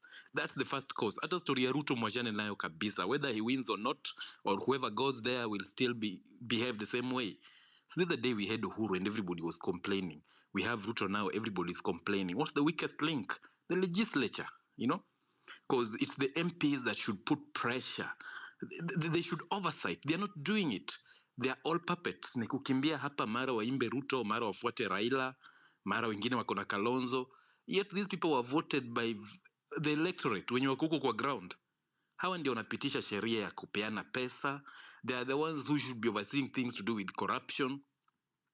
These guys managed to kutoa Gachagua within a very short period of time. Yet in the same offices, CEOs, parastatal, all these other offices, iko na watu corrupt. And they're not doing anything about it. Because mtu anasema yeye ni mtu wa Ruto, sijui yeye ni mtu wa Raila, and such nonsense. And if there's one election that I know is very simple and nobody can rig, ni ile ya ground ya MP, ya MCA na magavana. That's where we should focus. So that ikikuja 2027, mjamaa kisimama na kuja hapo aseme, mimi ni mtu wa Raila, mimi ni mtu wa Ruto. Those are the people you should not vote for. Don't vote for somebody ati yeye ni mtu wa ODM, akuje pale ground awambie atafanya nini. We've been able to get a very useless parliament because of people voting for parties. Ati sisi tunapiga 6-piece. Such nonsense. If we had independent-minded MPs, mtu mwenye amesoma, usichague mtu juu ako na pesa. somebody who understands what an MP should be doing. Because as we speak, hatuna IBC. As we speak, people are talking of let's consolidate hizo basaris zote, watoto waweze kusoma bure. The MPs are against it, you know. And we are here talking about Ruto in 2027, you know. First of all, hata mtuchague Mtata, hata mchague Babu Owino, hata tuchague nani, these people are made of the same cloth and they'll behave in the same way. They only need a very functional parliament for them to deliver. That's it. Hata hiyo koti yenye inasemekana, it's all controlled from the legislature. If we have a proper parliament that is oversighting, that is calling out all the agencies and the responsible bodies, the country will work. You see, if you talk of Matiangi himself had so many shortcomings. So actually, Matiangi will be, if it so happens that he vies, that will be a walkover for Ruto. You know, people are still going back to mimi ni sijui kabila gani nafaa support candidate fulani. And there are these bloggers who used to blog for Raila. They are in between, they're operating in between Raila and Ruto. They still have some sort of hangover. Wamepewa pesa kidogo na si huyu mjama, what's the name of this bald PS? They are all over just talking about Ruto. They don't even understand what's going on. They have that hangover from the 2022 election loss. If you go in a country where things are working properly, you won't even look at Kenya twice, you know? Right now, if anybody gets sick, apate cancer, aende hospitali, the hospitals will not even be able to help you. Not because of the experts. Hiyo pesa utaweza kuraise, unaona? Our healthcare is down, our education system is down, our road network imepungua. Ukitembea streets za Nairobi hatuwezi drive usiku, it's dark everywhere. And there's somebody who's still shouting, what's this name? Sakaja. There's somebody who's still here shouting, oh, Babu Owino, watu wanafanana. Babu Owino will go to parliament, atapewa zake, atapigia sheria yenye anataka kura. So this is what I want to say. Let's start talking about IBC. Let's put pressure on that. Let's have the IBC constituted. Then tuanze kuangalia candidates wagani wanafaa kwenda bunge. Nani anafaa kuwa MCA? Ni nani anafaa kuwa governor? I looked at something, or I watched something that Morara said earlier, and he was asking a very simple and sensible question. That, well, magavana yenye wanawaibia ni wakabila gani? If you go to Siaya, Orengo is a Luo. He's among the Luos. He's serving as a Luo governor.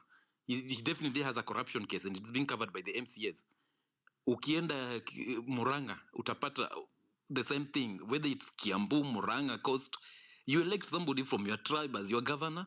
He's still stealing from you. You don't even see that. You're complaining about Ruto. You know, you've given them MCAs, UDA, who can put pressure on them. So let's take the election conversation to the grassroots. Unaona? Hapo ndio tunafaa kuanzia. MCA mwenye anachaguliwa anafaa kuwa mtu mwenye amesoma na jielewa. Si tumechagua mamboga fulani hata hizi construct a complete, they cannot represent anything. They don't have an idea of what an MCA should do. Unaona? Mtu akishachaguliwa mbunge, all they run to do is to go get a house along hiyo barabara ya Athi River, or go to somewhere in Kitengela, sijui wapi, build a home, weka stima, tengeneza nice compound, and then chill. They wait for handouts. Wapeleke watoto international school. They wait for handouts. Kujenga apartment, watu wa rent. These guys are doing nothing. They're doing nothing completely. Actually, in the current parliament, I think is the most useless of all parliaments we've ever had. You know, we vote for young people like Salasia, who should be in the forefront. They've resorted to PR. Yeah. Na kupiga mapicha, kuweka online ndio waonekane. Nobody is doing anything serious that will help our country in parliament. If you know that the MPs hate you, think of it. They've completely refused to have the bursaries consolidated ili watoto wasome bure. Nao ndio wanaita kwa rambe. Ati mtoto wangu anafaa kwenda kwa shule tuite mbunge. Anakuja pale kwa kanisa mnampigia makofi. Those are the people you should chase even before you think of chasing Ruto. So let's start from the ground. That's where the conversation should start. So we can talk about Matiangi as much as we want. We can bring all that logic and too much English here. It won't change a thing. Let's first of all fix the parliament. If we fix the parliament, we'll fix the executive and definitely we'll fix the legislature. Wale wabunge wenye tuko nao saizi? No. Too weak because they are puppets. They belong to specific parties And of course, somebody will come up with an argument like, we need strong political parties. It's been abused in Kenya when you talk about strong political parties. You know, look at parties like ODM. These guys get a lot of funding. They don't do anything with that money.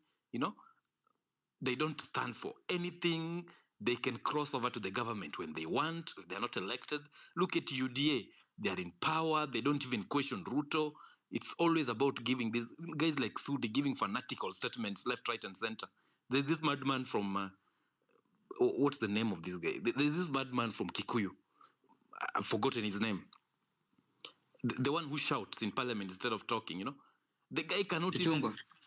even... Ichungwa, yes. He's never been sensible at any point. He's always pro what Ruto says, you know? Whether it is right or wrong. You know? Guys like Kuria Kimani. Kuria Kimani was a very good, innocent boy in KU. He's changed, you know, completely. So ideally, let's go fix the parliament. That should be the rallying call. Hizo vitu za Murara kusema nataka kuwa president. Tuache hizo ndoto za mchana bwana. You know, let's go fix the parliament. Hata Ruto mwenyewe ataogopa. If we vote for people that we feel, na huyo mbunge akicheza, those are the people you should go. Wao ndio watu mnafaa kusalamia. Hii story ya kutengeneza memes za Ruto, well, then to what end? He's still the president. I'm not supporting him, but the reality of the matter is we as the population, we are the ones who are taking the wrong approach. We should be putting out posters about constitute IBC, you know? Let's put out posters about the laws that are there in parliament. That's the practical approach.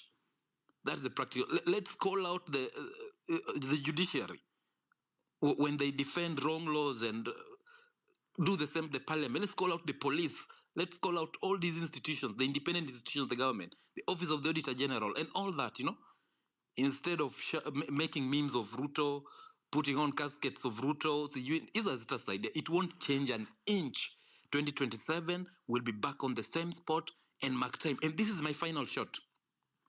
If you're a 25-year-old boy today, by the time Ruto leaves government, you'll be 33 years. Another puppet will take over. By the time that puppet leaves power, you'll be possibly 43 years.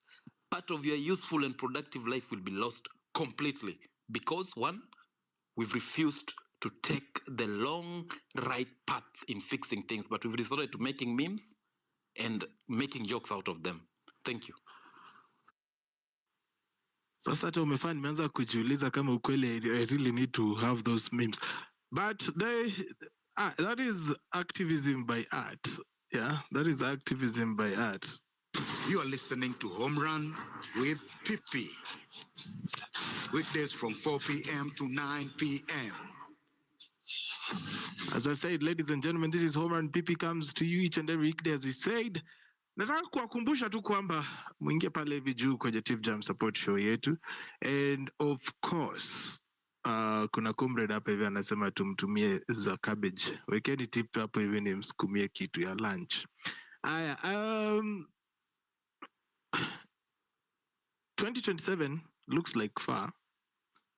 But also campaigns are quite expensive. And I think that is one of the things that most political elites spend their time doing. They spend their time amassing their campaign war chest. And that is why you see many leaders, once they fail in elections, they really fall. You know, they really fall. They come down hard because they've literally staked everything. You know, it's like Jake Paul versus Mike Tyson, and they placed the whole stake on Mike Tyson, all their money. So that is why you see it's a high stakes game. Politics is a high stakes game. People are willing to do the worst. Yeah, they're willing to do their worst, absolute worst, just to prove their point to you. And as you've heard, we need to also be active, more than just trying to be comedians. Yeah. Of course, posting that guy should be dead. All right, you're wishing him dead, but you know very well. Hiyo ni kazi ya Mungu. We can take part in active, you know, like this year when we took the initiative of Free My Passport. That one was felt. And I think next year I'm taking up the initiative for IBC, like full time. Ndio itakuwa theme ya home run with PP. Reconstitute IEBC. We are going to put all the pressure there. Mpaka hiyo IBC wekwe. Because otherwise, by law, it's going to also delay the election of 2027. So be very careful about that. Naona my guy Geodesic ako hapa hivi ndani. Geodesic ni aje mzee? Poa sana vipi, uko aje? Niko poa bana, nikusukuma tu. Inafaa bana. So unajua ukikuja late after Western ameongea manze, unashinda utaanzia wapi? Na wavuruga wote. Nikianzia juu, acha tu nianze na taking the poll. Is it too early kwa politics ya 2027? Ukiwa in an ideal world mahali vitu zina work, no, hata ufai kuko unaongelea ni mambo ya politics sahi ni kutolia watu wafanye kazi. Lakini kwa Kenya, tunamaliza na tunaanza upya. Hivyo ndio kunaendanga. And I think nitaanzia tu hapo directly, because now the reason why we keep on politicking each and every day after the election swearing in and everything is because kila mtu anajua at the end of the day hatujapata the right answer to our problems. Each and we keep on repeating each and every time. Unavote alafu unaanza sema ni kama hapa wazee tuliuma nje, let's start again. Unaona? So venye Western alisema, I mean, I concur with whatever he said, because it seems generally the bigger percentage of us we suffer from selective amnesia, because it doesn't make logic, the fact that we keep on flipping the same pages from the same book and hoping for a different results. I mean, it's crazy. And that is what we are doing right now, even the likes of Matiangi. I liked Matiangi in the first term akiwa mambo ya education. It was really good because he knew what he wanted to do and what he wanted to achieve. Because also he was a teacher, so he knew. I think he knew what to hold it. But when at the end of the day the power corrupts, and it corrupts very absolutely, and that's the sad tale of Matiangi. What I can say, according to me, because we all know what happened to Baby Pendo. It was under his watch. What happened to the Kianjakoma brothers? Under his watch. He never said anything. So the same thing we keep on accusing the likes of Kindiki right now, and even the Must Go for killing in the ICC aspect. The same thing we can still accuse of Matiangi. So Matiangi was good before, but at the end of the bell ile wanasemanga the cat has already been built. So he cannot solve our problems. The likes of corruption, he cannot do it anymore. He cannot come with the same figure he had, because already watu watakuwa na sabotage, and he will be blackmailed by the people who will be in the position by the end. So you cannot, even hata before even talking about winning election, he cannot even win, because I think even the likes of Sudi and the likes of Murkomenda watakuwa napiga makofi sana wakiona Matiangi kwa ballot. Atapiga kelele, atapiga makofi sana. Campaign wanaweza mvurutia chini. So I don't think it will work looking for a tough man or something like that, as people are saying. It cannot work for people like Ruta, because that's what he really wants, as Western said, and I really concur. He really wants that tough guy, or the reason why even they wanted Raila is because they know how to handle Raila. And now Raila is on his bed, so there's no way Matiangi can overthrow that. So there's a lot to think into perspective, and I think we keep on shifting from one place or another. Now we are looking at the same thing, and hoping for the same different result. So personally, I will still go with whatever I said yesterday. We need someone who can build systems, who can empower the independent institutions to work on their own, following the constitution, not because they are being remote controlled from a state or some place somewhere to do whatever it favors them. We don't need such. We need someone who will go there. You know, what's your role as a president? the constitutions, and what are you able to do, and what can you change, and what can you not change. Sio mtu ana bulldoze everything and everything on his way just because anataka things to be done on vile yeye anataka. We don't need such the kind of that, because that is exactly what we have right now. Tuko na mtu who doesn't care about the constitution, ana pass, anataka tu venye amesema ni hivyo. It goes even to a much extent. I may buy the whole house of the Senate and the Parliament. Side the judiciary is in the pocket. So there's nothing that's working for us simply because we don't have people who are doing their jobs, because they are basically they have been blackmailed or they have been bought. So it's tough. It's tough to think about it, because we are all subject to it and we suffer different levels. Kila mtu anajua mahali kiatu inamfinya. But ikifika really, when we really need a leader, me, I'll go for a person who will build systems. So, for example, I think I'll use the kind of Maraga. Maraga also have been in, amekuwa serve the government as a CJ. Unaona, na he's done well. Aliweza nullify the election of 2017, if I'm not wrong, and it was repeated. Even hata hiyo wakati hata Uhuru na Ruto walipiga kelele sana, but what did they do? They had to follow the law, because the law, even the ilisema, and there's nothing they could do to him, because he knew the law was on his side. So if we get someone like that, I mean,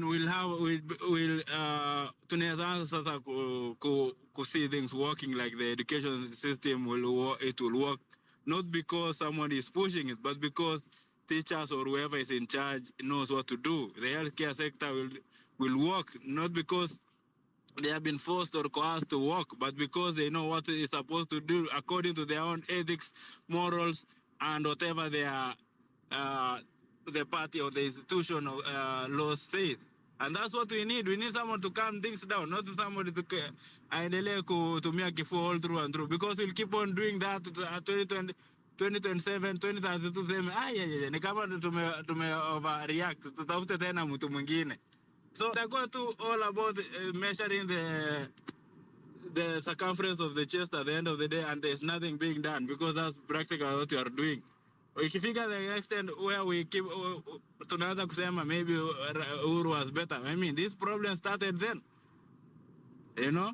So I will go for the likes of the Maraga, or even though hajaonesha chances ya kuamuka, hata akina Mtata, or even this former governor of Machakos. I mean,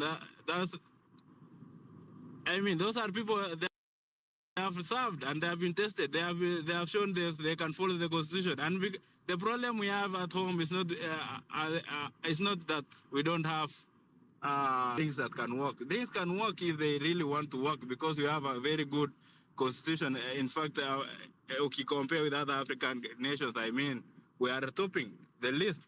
So if really we have people who can really follow the constitution, we are on the safe bet. I'm betting on that, simply because the reason why we have a lot of debt burden is because from the Uhuru regime, they changed the laws so that they can keep on borrowing over and over again, and the constitution was against it. It was well written. If kama unaona hiyo venye nani hata venye Jimmy Wanjigi anajaribu ku explain how it was done systematically and how we keep to end up in this hole. It was just because the people changed the laws over and over, and it cannot be done by someone who is coming to muscle other people. It will only be done by somebody who respects the law in the first time, and that's what I'm betting on. Yeah, so hapo ndio mimi namalizia BP. Yeah, thanks. Asante ndugu yangu. Thank you for that submission as well. Mabibi na mabwana, I hope you're doing amazing. We are almost 10 minutes to the top of the hour. Thank you so much for being here with us. Remember, tomorrow we have a very special wellness conversation about antimicrobial resistance, of course, with that panel of doctors.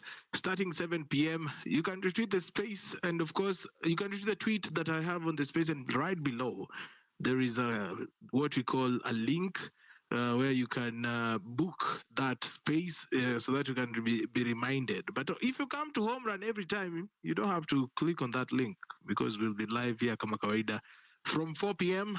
and then we will switch up to that conversation at exactly 7 p.m. East African time. Japonja amekasirika mpaka akatuandikia akatupiga screenshot ya notes zake. Japonji. Pipita. Hey, usitupige No, bwana. it's fine. How have you been? I have been well, brother. I hope you have been too. Alhamdulillah, I've been good. I've been trying to listen on and off. Kazi. Unajua lazima we balance these spaces na work. Okay, True. so yeah, you saw my notes. I was trying to get the mic for some time. I heard what Weston was saying, and Weston I think, is very well informed, and I always appreciate the conversation. And go direct to the point. Like the topic is it too early for 2027 politics? Peter, let me tell you something. In Kenya, one day of politics is a long day. Ebu jaribu kutoka space 1 week urudi after 1 week. It will take you hours kukatch up ndio one things that have happened, especially kuna watu wenye hawakuwa when Gachagua was getting impeached, hawakuwa hata online ama hawakuwa na TV. You can imagine what went through their mind. So one day in politics is a very, very long time. So every day is politics in Kenya, unfortunately.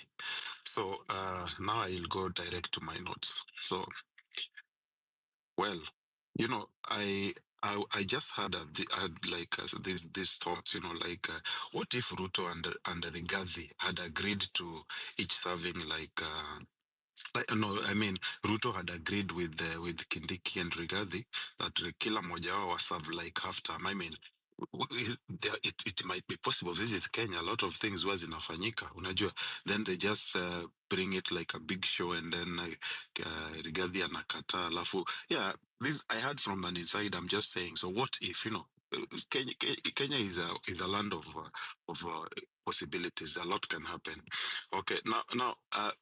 Let's look at how we've been voting. I mean, in the Kenyan political system, most regions, all the regions in Kenya, they have been affiliated to communities, like apart from Nairobi. Nairobi, a little bit of Nakuru, cosmopolitan.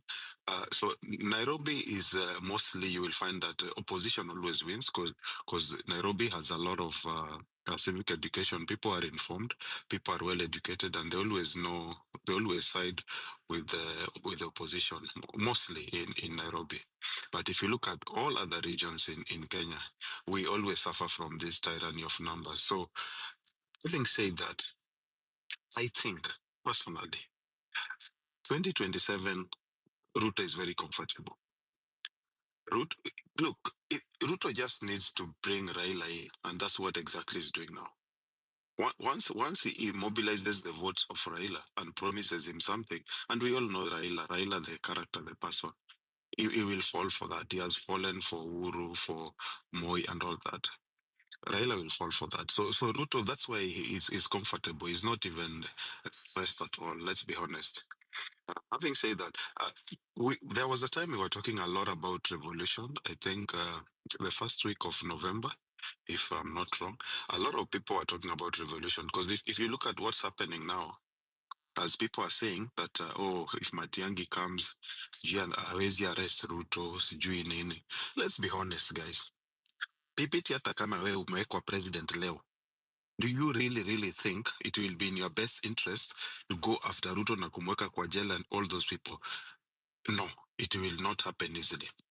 Hatujafika that level of maturity in politics to do those things. It has never happened easily in Kenya. It doesn't happen easily in Africa. So that's why me personally, I'm advocating for revolutionary leader. I hope KDF can hear. Yani KDF mzima, kuna tu mtu mmoja anaweza jitokea. Yani one person too can stand up, you know, and see the way we are suffering and, you know, save us from all this. What I mean by this, a person who can suspend constitution for some time, because doing all those things, going after Ruto and all that, even if you become president, it is not easy. Itakuanga tu court battles after battles, and we know the justice system. It will not work easily. But if you have someone who is a no-nonsense guy, Someone who can just go after direct, like thieves, people who stole direct, like asking someone, you have $100 million in your account, your salary is 1 million. How did you get this? Direct questions, and then we recover everything. Me, today, I will only pick someone who will promise me to go after the corrupt cartels. I actually was supporting Raila at some point. But when Ruto said he had a plan, I changed my mind. And I said, this guy is going after cartels. He's going after all these things. So I was 50-50. But when he spoke about Ikweka Bibilia Chini, I started supporting the government. I am speaking for myself, honestly. But I got disappointed. Like, now we are 2 years down the line, honestly.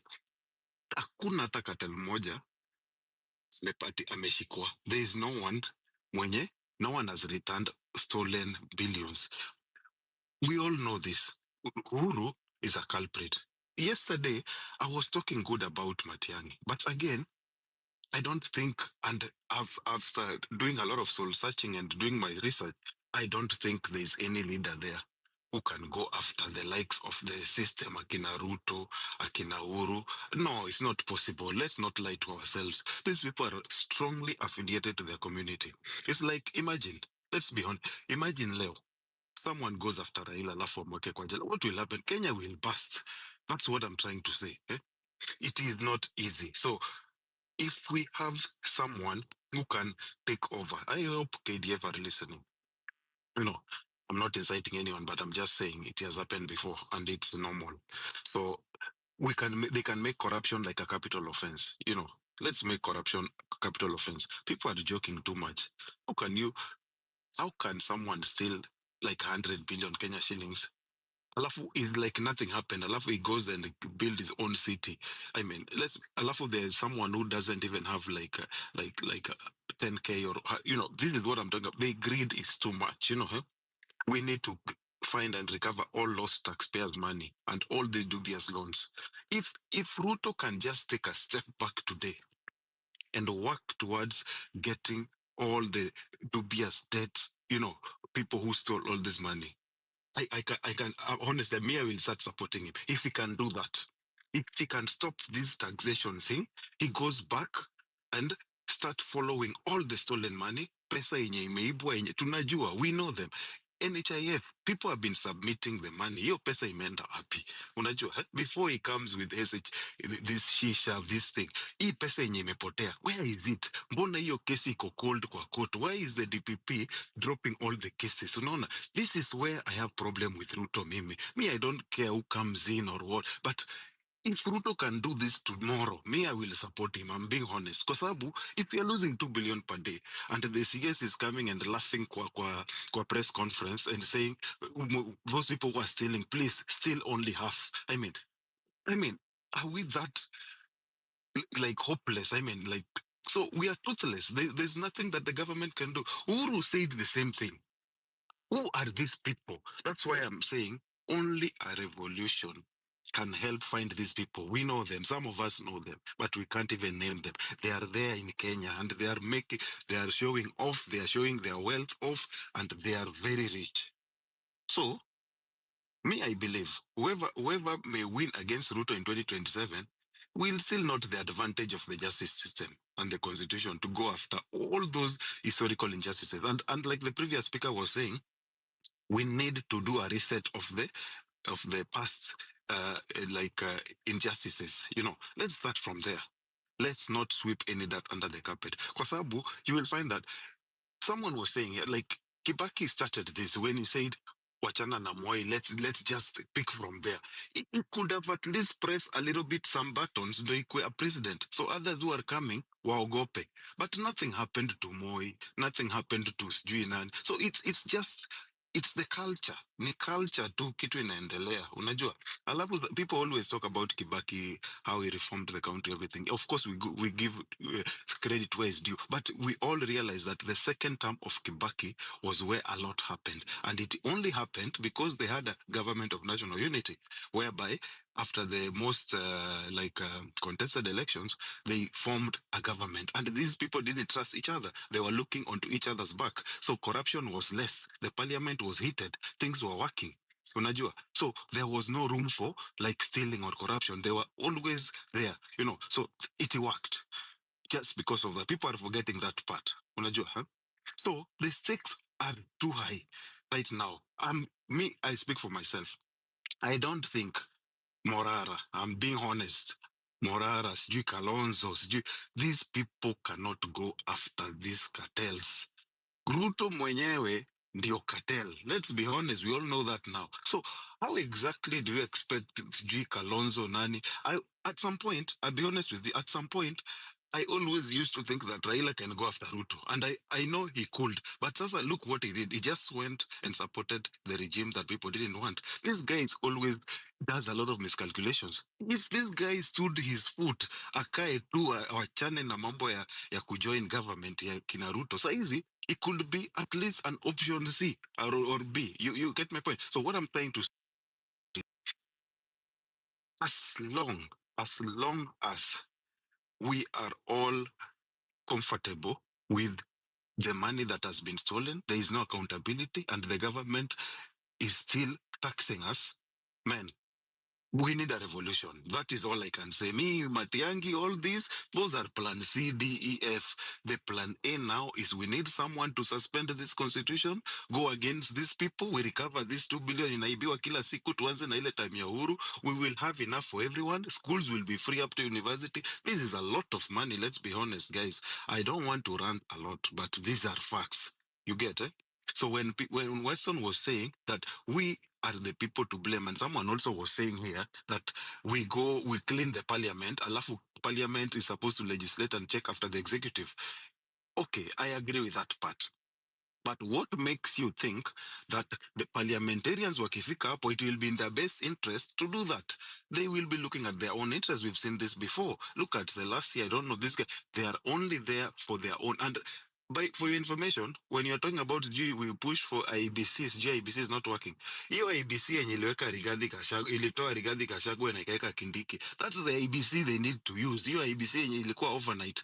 You see, there are a lot of things that are taking place too fast. Hii syllabus is too fast. Unajua, eh? So, 2027 election, 90 as we speak today, 90% if we go to election today, tomorrow, up to 2027, Ruto will clean sweep. He will just have to stand with Raila, that's it. And the way things are standing, there is no way that guy is going to lose those votes. So, there's even one guy who was telling me that Kenya kila mtu ni mwizi.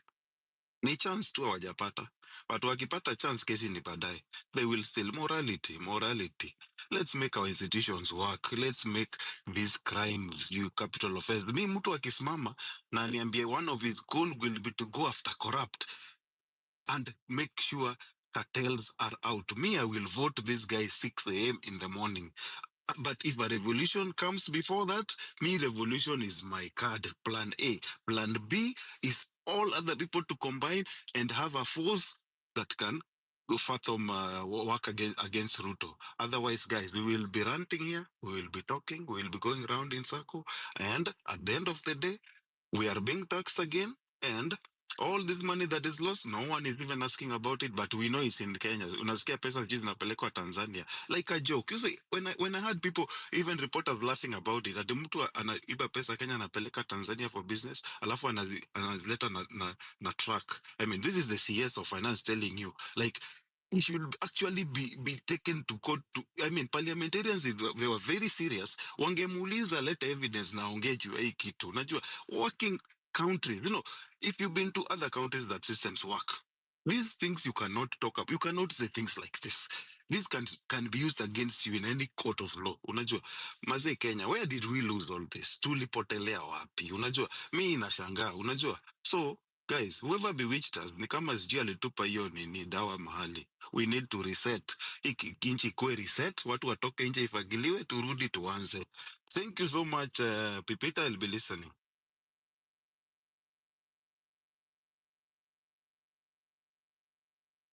Okay, thank you for that. Nataka kusikia Edwin Makoti. Tushafika masaa ya kufunga kazi jamani. Hey.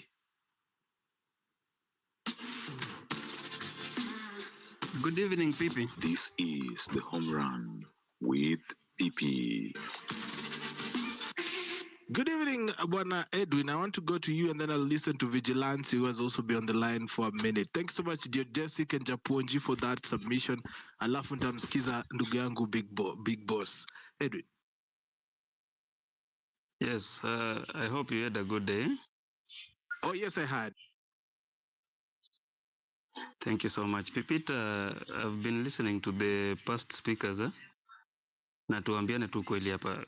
Hii Kenya hii, venye tu mwenye ametoka tu kuongea saizi hapa amesema we really need a reset. Yani ile ufaleko hii Kenya, yani in fact hata Kenya ametaja kitu hapo mpaka ikanikumbusha. Do you remember when Duale said talked about sijui anajua watu ya Al-Shabaab wenye wanaua watu and that he was going to name them? Do you remember that time?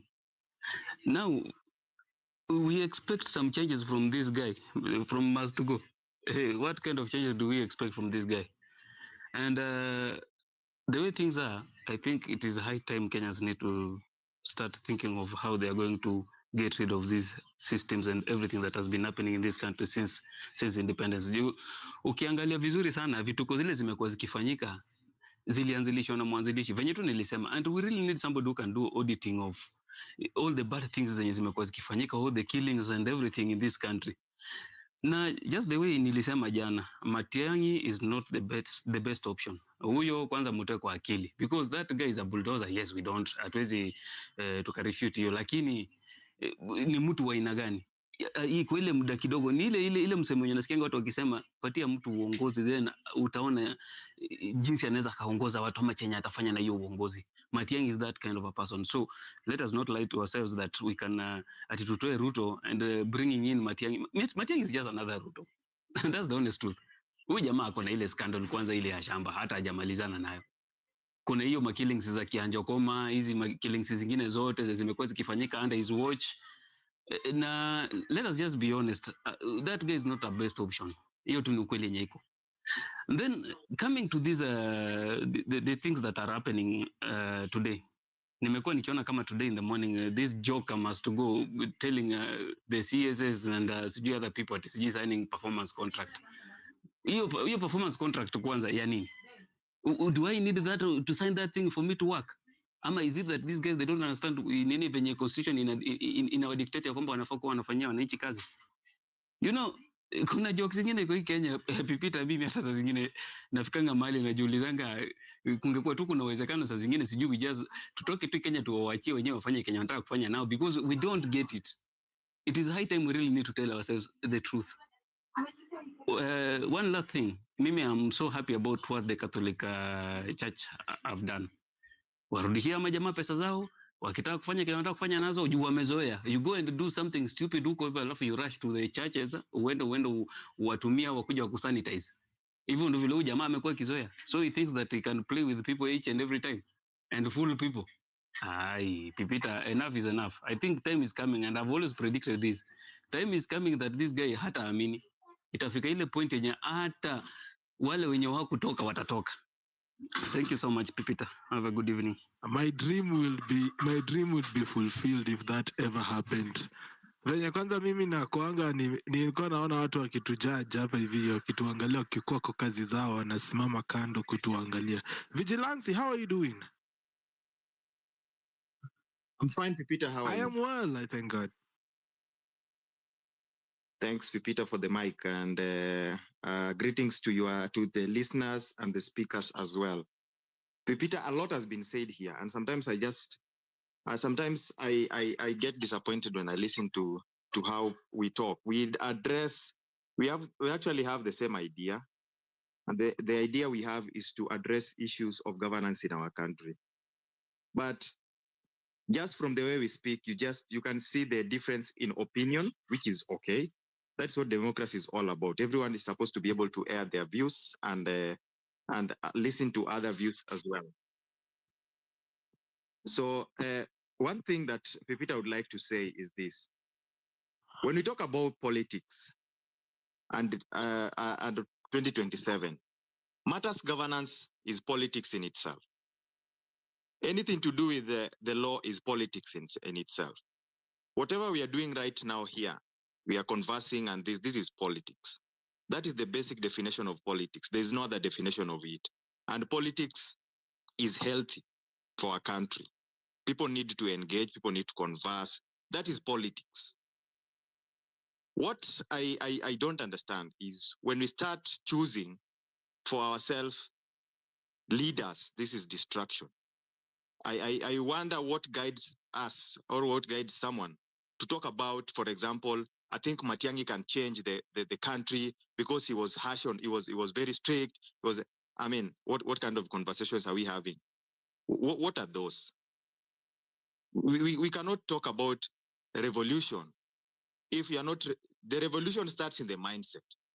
Revolution starts with enlightening as people need to understand what is happening in this country. Because, Peter, what is happening in this country is the fact that we do things because of lack of knowledge. I was listening to Western, and Western clearly stated that history repeats itself. We are talking about corruption today because corruption has been there before. And for sometimes when you talk about these things and you say that when someone comes and tells me, this person comes and tells me he's going to make corruption a capital offense, I will vote for him. I wonder, all leaders have talked about that in the past, unless you're forgetting. In this country, if you look at the laws of corruption, start with the laws of what is it called? The economic crimes of 2003. We have the Ethics and Anti-Corruption Act. We have the leaderships and we have all that in our country here. You know, we have things, we have structures that we've written there, and we put them there for cosmetics. Why? Because people, as many Kenyans as possible, don't resonate with this kind of things that are happening in our country. As many Kenyans as possible do not understand, do not know. I'm not blaming anyone. The last few months after the finance bill, I've taught people that it is important to be enlightened, and that is very good. And I've seen people take initiatives to, as far as even talking about the current bills that are in Parliament. I've seen, this is the first time that you are seeing people participate in even submitting memoranda, things that never used to happen. If you love your country so much, go back and look at what we did to our laws in 2012 when the members of Parliament amended the PFM Act. Where were the Kenyans to participate on those kind of things? Look at the same members of Parliament when they amended the PFM Act of 2014.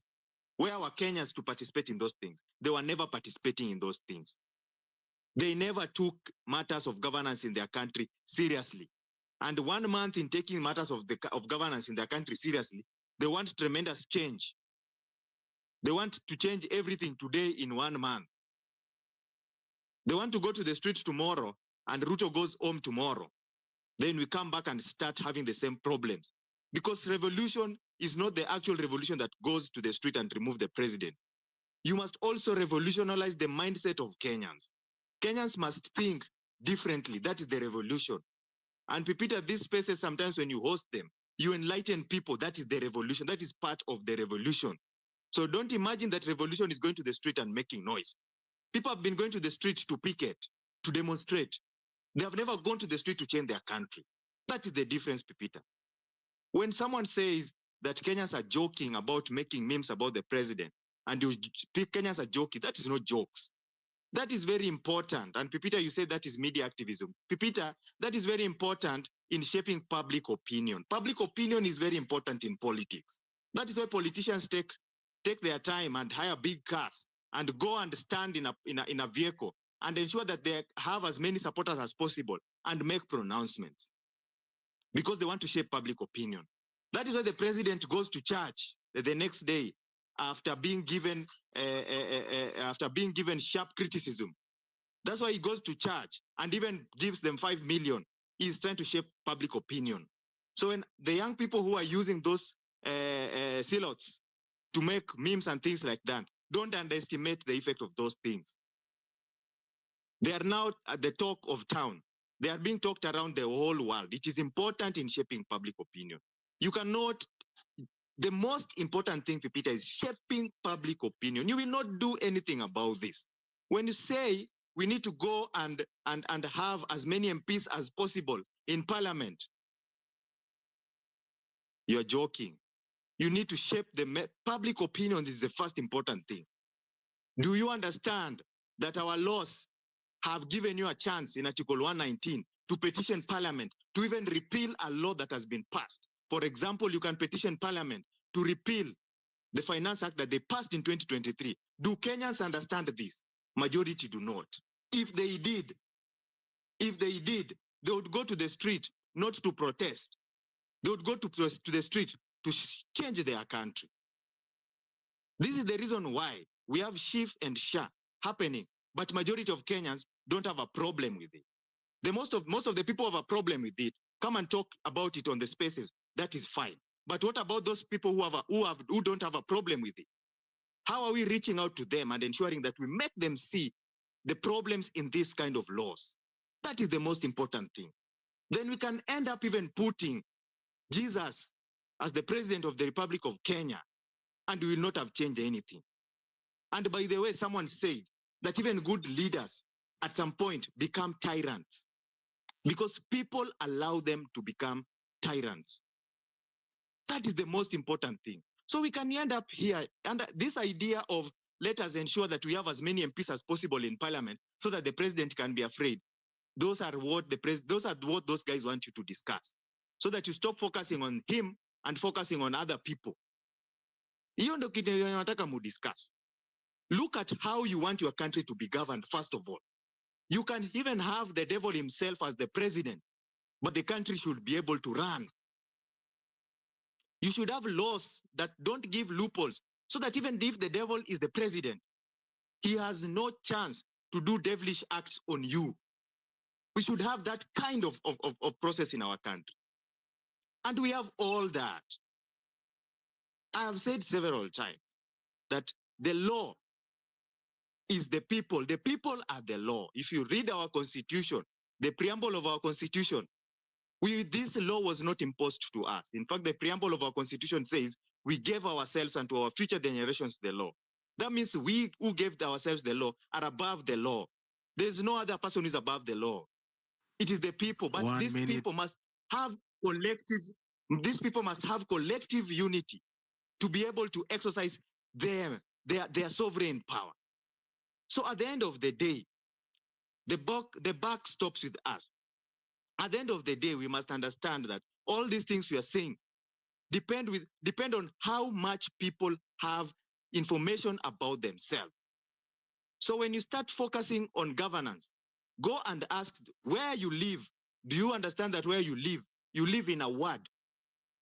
And if you combine several other wards, they become a constituency. And if you combine several other constituencies, they become a county. You start governance at your ward. Go and question your MCA. If you read Article 6 of our Constitution that talks about devolution and access to service, it tells you that the county government and national government works in cooperation and consultation. And therefore, that is how service delivery should go to the Republic of Kenya. This is things that people should understand, so that when you start focusing on leadership, you devolve everything. When you demand for roads, you don't demand for roads from up going down. You demand for roads. When the president went to Soweto, the members of Soweto needed to the next day frog match their MCA and look for the MCA and ensure the MCA gives them a reason why they don't have proper roads. The MCA should go and look for the responsible person like that until it gets to the governor. When it gets to the governor, like that until it gets to the national government. At the end of the day, look at even the budgets that we have from the counties. Less than 30% is used for development because people don't understand. You will complain about governance. Governance goes up, down. That is what the law stipulates. At the end of the day, the first revolution we should do is not the revolution to go and make noise in the street. It's the revolution to change the mindset of Kenyans. Kenyans need to understand they are the problems. They need to understand that they have the tools, the right tools in their hands to change. And if you do that, Kenyans will come out to the street tomorrow and there will be a revolution because they will understand why they are going to the street. They will know that they are not going to the street to demonstrate. They will know that they are going to the street to change their country. That is what we need to do. Enlighten ourselves as much as possible. And don't underestimate the power of public opinion. And don't underestimate that a small group of people like you, we are here, 100 or so, talking about these issues of change, that these people cannot change the country. This small group of people are the ones who have ever changed any nation. It starts here, but it must also spread. That's the most important thing. Thank you very much, Peter. Thank you so much for that submission, Vigilante. I want to go to the one and only big boss, alafu Ajuoga, as we call it tonight, hapo hivi kwenye home run pipi. Ladies and gentlemen, thanks so much for tuning in. You're now listening to MC Pipita on Home Run with Pipi. Kakangu big boss, mambo vipi? Waendelea vipi? Kaka nimerudi, nashukuru Mwenyezi Mungu uhai upo. Nimefurahi kuwakuta bado mko wazima. Nishe kibao na mitiani panda shuka za hapa na pale brother.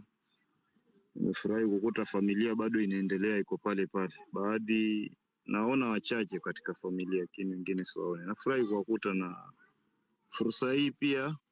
Yani ni bonge la fursa nimewahi. Hivi kuna mambo jamaa anaitwa Mastigo anafanya.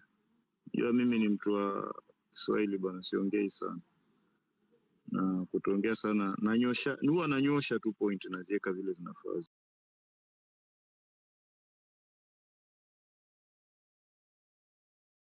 Mwelekeo na hii na mwelekeo ya future yetu ya kesho. Thank you. Hello. I think the world is being run by cartels. They are the one dealing with the system. And I think even in Kenya now, the rise of cartel is too high that these people are taking Kenya like it's their own property.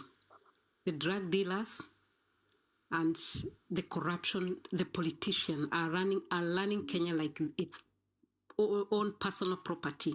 And I think the best thing Kenyans should do is try, when these politicians come, let us not give them applause. Every time politicians, like now I saw people are being paid to applaud somebody. Myself, I'm happy with how Ebu dealt with it, because if we can be ashaming those politicians the way Ebu did to the president and the vice president, I think these people will start seeing people are waking up. Let us not go tribal way saying when Raila come to lose, they start shouting, oh, this is ours. If only we can know what we want. Like, for example, we take somebody like Matiangi for president, and Matiangi to take somebody like Mother Karua. No, not Matiangi. No, I'm just saying. Use another example. Use another example.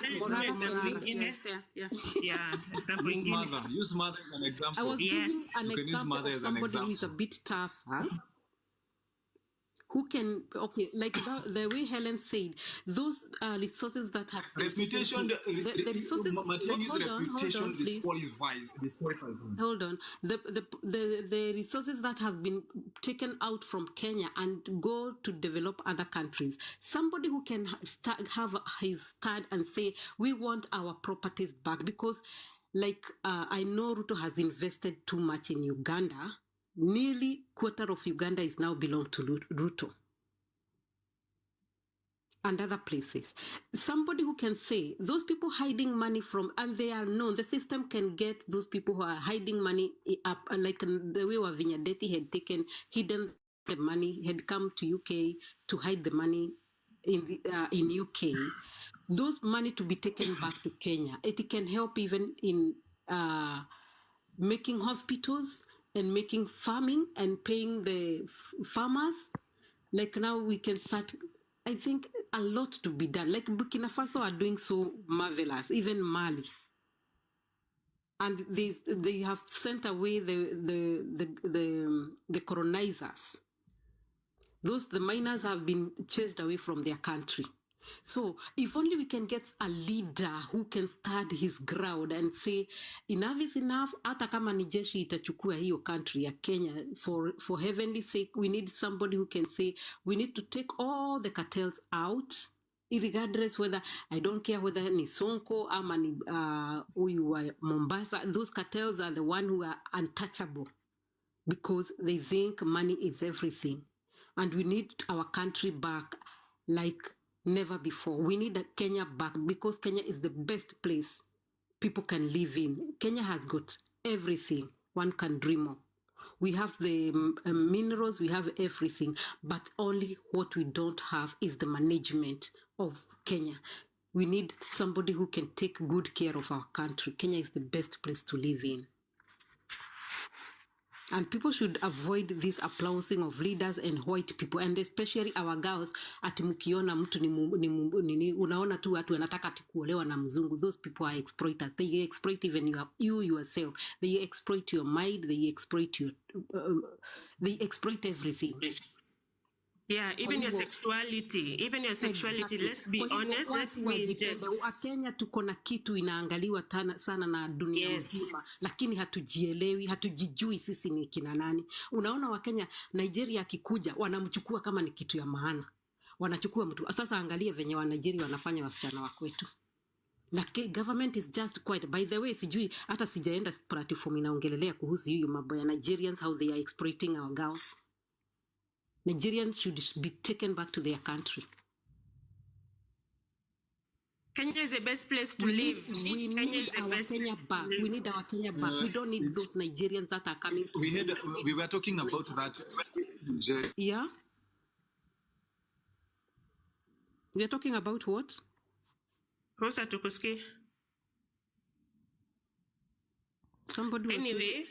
Yeah, I think they were having this discussion somewhere, but ni kama ameenda mood. Hosts, if you're there, Lilian maybe unaweza malizia. By the way, ni kama tu nimemalizia likuwa tu nasema we need our country back, and we need a very tough president who will tolerate nonsense. Mtu hata chukua tikatel ni mtu wa maana. Okay, mimi naweza sema hivi.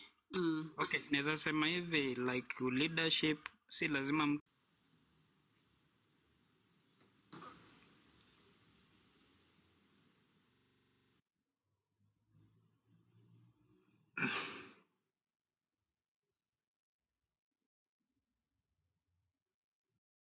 Kenya iko na mafuta. Mbona hujatuambia hiyo pesa, hiyo ushuru yote, hiyo nini, hiyo pesa yenye hiyo mafuta inatoa inaenda wapi? Hatujaiambiwa. Kila siku wanaita conference, vitu zenye wanaongea kama leo vitu walikuwa wanaongea. Vitu hazimake sense. Anatuambia ati anaenda kuchange. Nini anaenda kuchange? Kama juzi anasema ati umeona barabara yenu imeharibika. Yeye anapitianga wapi? Uhuru alikuwa anaenda anazunguka town hata usiku. Yeye hajui hizo barabara zimeharibika. So kitu naweza sema ni sisi wa Kenya wenyewe. Huyo gavana mwenye anatembea na yeye, mbona huyo gavana anakosa kuku? Tena aongei fact, anarudi hapa anaanza kusema ati Kibaki alijenga Thika Road na mwaka ya mwisho ile ya 5. Anajaribu kulinganisha Kibaki na Ruto shwari. President wetu amefanya nini? Nini ameanzisha? Hizo nyumba anajenga, hakuna Mkenya anapata. Hakuna Mkenya yote maskini nimesikia amepewa hiyo nyumba. Hiyo nyumba inafaa ijengwe, upatiwe nyumba, ulipe ukiwa ndani. Hiyo ndio tunaweza support. Mnatolewa tunataka kujenga 5 million shares of 20 shillings per value. Nani sasa na Then the end of the day. Yeah. Nilikuwa nakuambia before nianguka jua, ni kama walikuwa wameniangusha.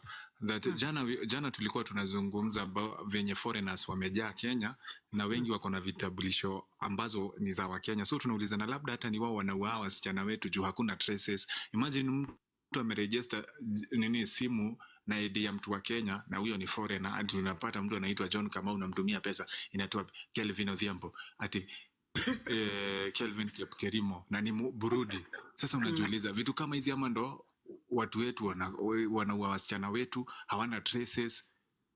Si ndio? Tutaanzia wapi? Tutaanzia kwa kujipenda. Tujipende kwanza, watu wajipende, wajielewe. Watu wajipende. Kwanza hawa wasichana hii age ya from wakitoka from 4 na university au wasichana sijui ni nini na wasumbua. Hiyo ni target. It's a very big target. Let me inject kidogo hapo. It's a very big target. We jiulize tu this concept of education. We have to question everything. Mbona tunapeleka kwa campus? Okay, sawa, to learn. But what else is found in campus? To be honest, immorality is very high there. So what are our people, our children or our teens or our sisters, cousins seeing while they are there? When you talk to a sponsor, advance, you go to north to look for a white man. You want a foreigner, but you don't know who they are. They're our enemies, especially the white man. Have you ever heard the stories of these ladies wakipigas? These people who date the white men, or maybe it is very vice versa. People who have been dated by white older men now. They're so happy. They're all over the social media. They think but they don't tell us the behind story. They don't tell us the behind story. When we are saying that they come here to corrupt our minds, they also corrupt our sexuality. That's why this mambo inafanyika hapa. Me, I've been to Kilifi County. I'm sorry to anyone who is here. Ushoga ambayo iko huko ni mingi sana. What does that tell you? The whites, whenever they go somewhere, they go just to corrupt somewhere. Wanaenda tu corrupt, uchafu tu. They bring to us this LGBTQ because it's already established here. Kuna hizi makesi za wale wasichana walikatakatwa na ikasemekana mtu ameshikwa. Kuna mtu ashawahi follow kama huyo mtu alifungwa or what happened, na alikuwa Mnigeria. Do people follow up or say what happened after that? Jera, maybe to enlighten kidogo ndo tusipotee. Jera, karibu. But I hope everyone who is here is listening and taking notes and knowing what the truth is. Okay, thank you so much. Thank you Wambui. Yeah, okay, mimi nataka niongee tu shortly alafu nianguke. Nashukuru sana mchango yenu, mchango wa kila mtu. Kila mtu akanaongea vizuri sana. And I can see, when I listen to you guys, I can see great minds. And paka na nasikia sasa, I feel like, why can't we do another step? Kwa sababu, okay, tunaongeleshana sisi wenyewe paka, okay, we understand. Lakini, my burden is, kuna mtu hapa nje ambaye hapati information ambayo tuko tunashare hapa. Hii information sasa inazunguka kati ya sisi wenyewe. And we ourselves have a decision already. There's somebody here outside here who doesn't know anything. Ni sasa amezoea hali vile iko. Na nasema okay, wacha ikae vile itakaa. So my appeal is, mimi na marafiki wangu wengine hapo tuko na mpango. Tumeunda ka tournament. A soccer tournament. Tunataka kutumia soccer tournament. Hizi minds, hizi messages, this information ningelipenda iweze kufikia pia watu mahali pale. Please. If you are willing, you can conduct the work, atakupatia mwelekeo. Please. Hii information ambayo mnaongelea hii, msidhani watu wanajua. I believe watu wakisikia hii maneno ambayo mko mnaongea, people will change. Watu watafunguka macho, watu watafunguka akili. Please, let us step outside. Na tupatie watu hii information. This information we are talking right here. Let us step outside and talk to people. These are great minds. Hii mambo ambayo mnaongea hii, kuna watu hapa nje hawajui. Wanaona maisha ni kama kawaida. Kuna mtu hajui ati anaibiwa. Kuna mtu hajui ya kwamba hii serikali inaweza badilika na maisha yake ibadilike na generation yake ibadilike. There's somebody who doesn't know. Yeye anajua okay, yeye hako tu hivyo. Anangojea Mungu amsaidie. He's just in prayers, anangoja tu prayers. Yeye uomba tu siku ile Mungu atamsaidia. Hajui ya kwamba yeye mwenyewe can be part of the change. So please, in hii November 2, tuko tunaenda kuinject. Thank you. Thank you, Jera. Thank you. As someone who is planning to be there in Trans Nzoia, nakuja sana, nasema hivi. Wewe, where you are, what are you doing?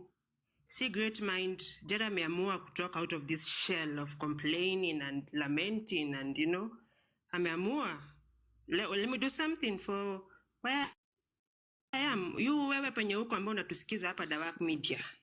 What are you doing? It's a challenge to you. Me, I'll be there in the tournament. And if you want to support this project, by there for sure, tunaenda pale kuongea, uso kwa uso, ground kwa ground. Take your stand. And 21st November, tokea penye huko. Nakuru wamesema natokea, Nairobi tunatokea. Wewe penye huko, mnafanya nini? Mbona tunaongea tu hapa bila matokeo? Favor, good evening. Kama Favor yuko April. Okay, Favor. Kids clothes smelling Mambo. Chagua smart. Value maradufu. Na. Hello, long time. Hi, welcome. Tuambie maoni. Thank you. Wow, unafanya nini kwenu? Mkode. Mimi leo nimekuwa nikimobilize some youth. Hata tumeongea sana about government, vile inakuwa run, maoni yao ni aje about government, wachukue kura mingi, but mambo ya maandamano tusiache, tuendelee kung'ang'ana kabisa to make sure this person has certificate 2027, sorry. Yeah, at least niliona kuna response, but mimi niko sad kwa sababu nimekuwa nikiangalia foreigners. Kuna somebody ametaja foreigners, so foreigners ni wengi Kenya. Hata hii biashara kidogo yenye some people wanafanyanga ya kutembeza vitu, hao ndio wanafanya, yani, and the government is there. Nashindwa mbona wa regulate hata watu kama hao bila wanaingia Kenya, bila wanafanya hiyo biashara yao. Nashindwa hata government inafanya nini about it, kwa sababu huwezi niambia mimi ndaamka asubuhi nianze kuambia Waganda ama wa Burundi and then tokeni Kenya. How will I do that and we have laws? So nashindwa sheria yetu inafanya kazi gani? Wanachukua hata ile kidogo ya mwananchi wa Kenya. Hii government hai protect hata mwananchi wa kawaida. Unaona? Kazi yao, I think walikaa chini wakapanga bila wataiba tu. Unaona? Wakakuja wakijua wataiba tu. Hawakupanga kitu ingine. But nilipenda response yenye ilikuwa juzi mali Uhuru na Gachagua na Ruto walikutania. Nilipenda hiyo response yao wananchi, na nataka ikuwe hivyo kila mahali penye anaenda. Wakati alianza story yake ya SHA wakamkataza, wakati alianza mambo ya housing wakamkataza, na hiyo ndio inafaa ikuwe trend sasa. Bana.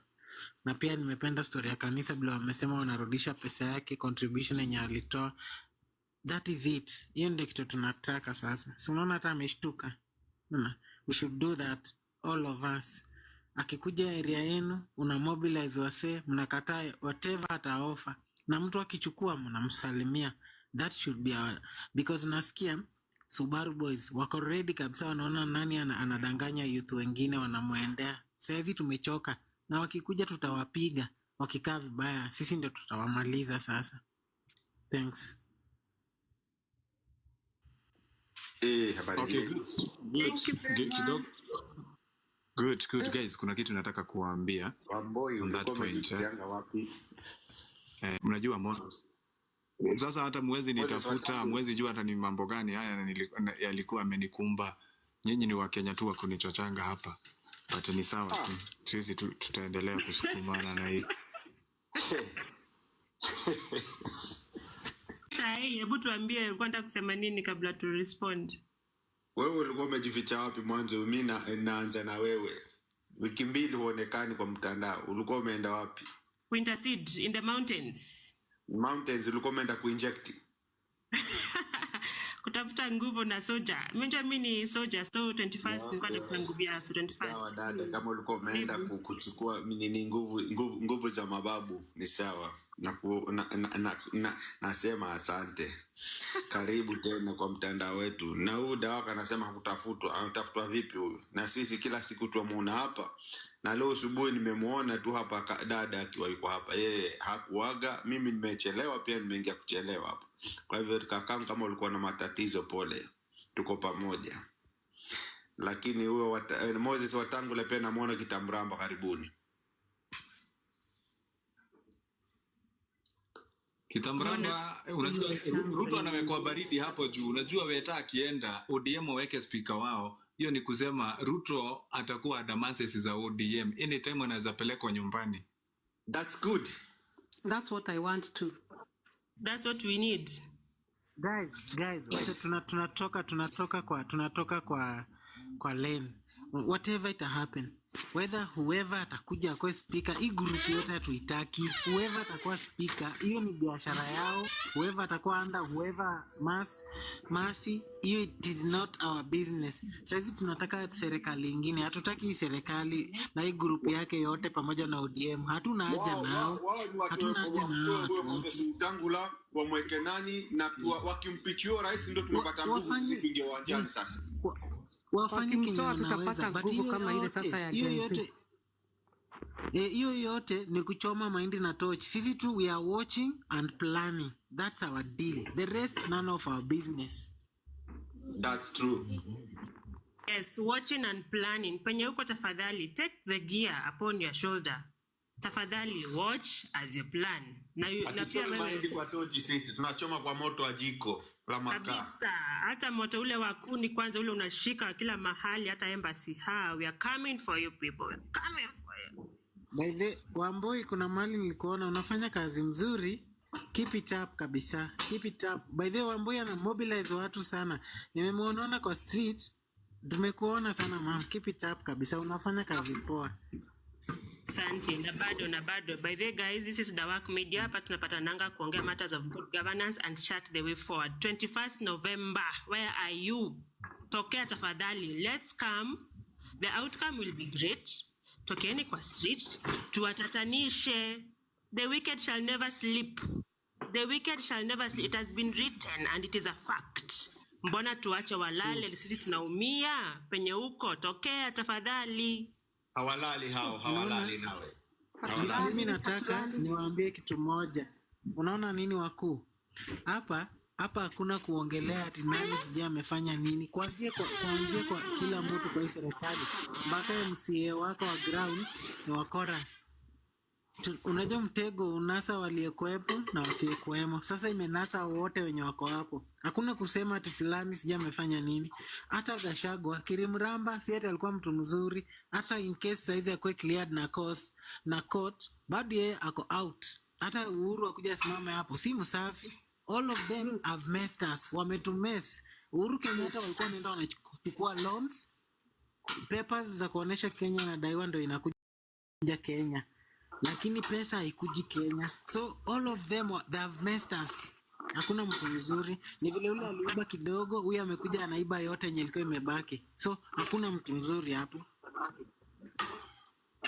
Unajua hii ndio government peke yake yenye imewahi sanya pesa mingi sana. Hii government inasanya mingi. Mob. Wanasanya mingi but at least hao wengine hufanya kitu. Wakenya msilale. Anafanya business, so mzigo alikuwa anafanya clearance na wakati wa Uhuru na kitu hiyo mzigo alikuwa anafanya na kama 15k. Saizi anafanya na 80k. So alikuwa ananiambia mimi na tunapanga kufunga hii biashara cause naenda lose, hakuna kitu napata. Na serikali inafanya kila kona. So hii serikali haina, kama uko na imani na hii government, jua wewe ulikufa kitambo. Kabisa. Hata kama uko hapa na uko na imani na hii government, ulikufa kitambo. I agree. Haki mpaka watoto wa kuzaliwa wamekataa Ruto. Lale Wakenya msilale. Bado mapambano. Day 21. bado mapambano, tuna relax mapambano. Ruto down. Down. By the way. Ruto down. Ruto down. Down. Chini. Yeah. Hizo nyimbo hizo mimi niwacha nitafute nini frag yangu na kama kuna mtu Precious atakuja hapa asubuhi anasema wako na t-shirt wameprint over 2000 t-shirts za 21st. Where are they? We can buy. Atakuja asubuhi hapa atatuelezea. Okay. Another thing kingine majamaa hata kama tumeona hapo kwa Citizen. Hello, hata kama tuonyeshe hapa majamaa, unaona mtu kama mimi, place yote mimi utembea, mimi wanga naongea na wase. At least unapata kila mtu anasema hii gavani mbaya, anakubaliana na mimi. Hata kama tuonyeshe hapa ground tunacheza. So ni jukumu la kila mmoja mwenye ako hapa kuhakikisha mwenye yuko hapa anapata message, at least hivyo kugrow tu, kila kitu ina grow. Bravo. Sisi vijana hatuwezi kuchukiwa na watu wazee, tuchukiwa na serikali na tujichukie. It's true. Exactly. Umeona news leo, headline ya news leo ya Citizen. Unaona? Walikuwa wanasema angalia news yangu. We don't watch news. Perform or go home. Church inaambia Ruto hivyo. But now ataperform nini sasa? Nini anaweza fanya? Juu yeye tangu aingia hakuna kitu amefanya. So hata ukimwambia perform or go home, asha mess up already. Asha lose trust. Because there's nothing more to steal. Yeah. Ameiba. Si nilikuwa nawaambia kuna shule amejenga kubwa sana huku Ilula, huku Eldoret. Kubwa kama Kabarak. Amejenga mpaka airstrip bana. Yaani hata nashindwa hii pesa imetoka wapi? Umeona? Kuna mpaka airstrip by the way. I know it's a competition because aliona Moi, ameona Kenyatta, anataka kuwa na legacy. Guys, 21st nalala. Kwani hiyo shule ilikuwa itakuja magavana waende wakasome tena mambo alo. Anatengenezea nani shule kwanza? Umeona university anatengenezea nani magavana hao wakienda fanya meeting huko. Na amesema hiyo shule anataka jamii yake pekee ama anataka Wakenya yote juu ile mtu ni mkabila. Anataka akina nani kwa shule yake. This thing is happening here in Eldoret. Unaona Moi University inaanguka, hawana haja hata ya kuifufua. I think anaua hizi university kwa sababu amejenga university. You see? It's true. It's happening, manze. He's killing the Kenya system akue kama Kenya ni yake sasa. Unakumbuka Moi University vile ilikuwa shule moja ya nguvu sana? Very glorious. Yes. Ile walitoa yule lecturer mjaluo wakaweka Mkale.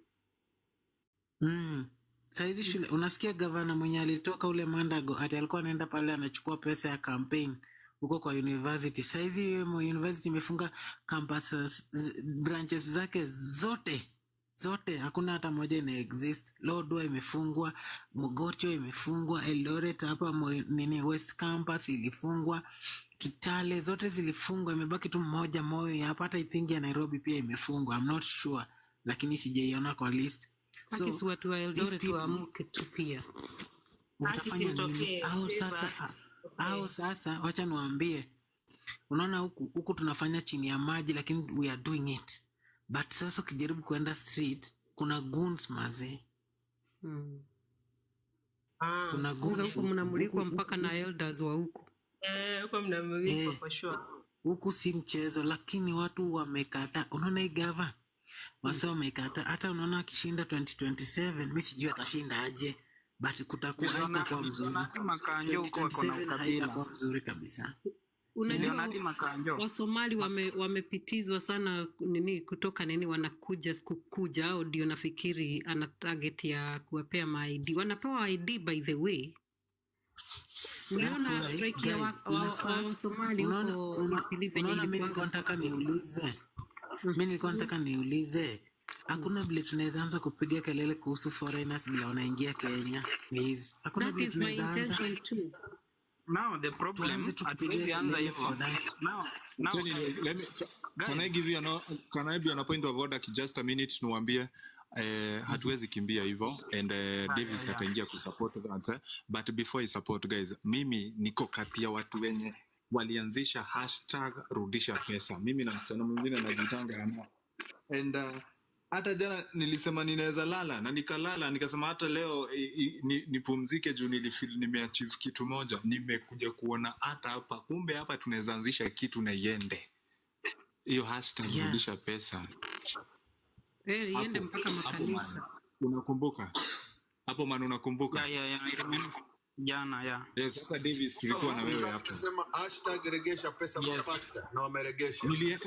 Niliwekea watu kwa group za WhatsApp hivi. Nikawa Wakenya yani Wakenya wote wamekasirika na hii government.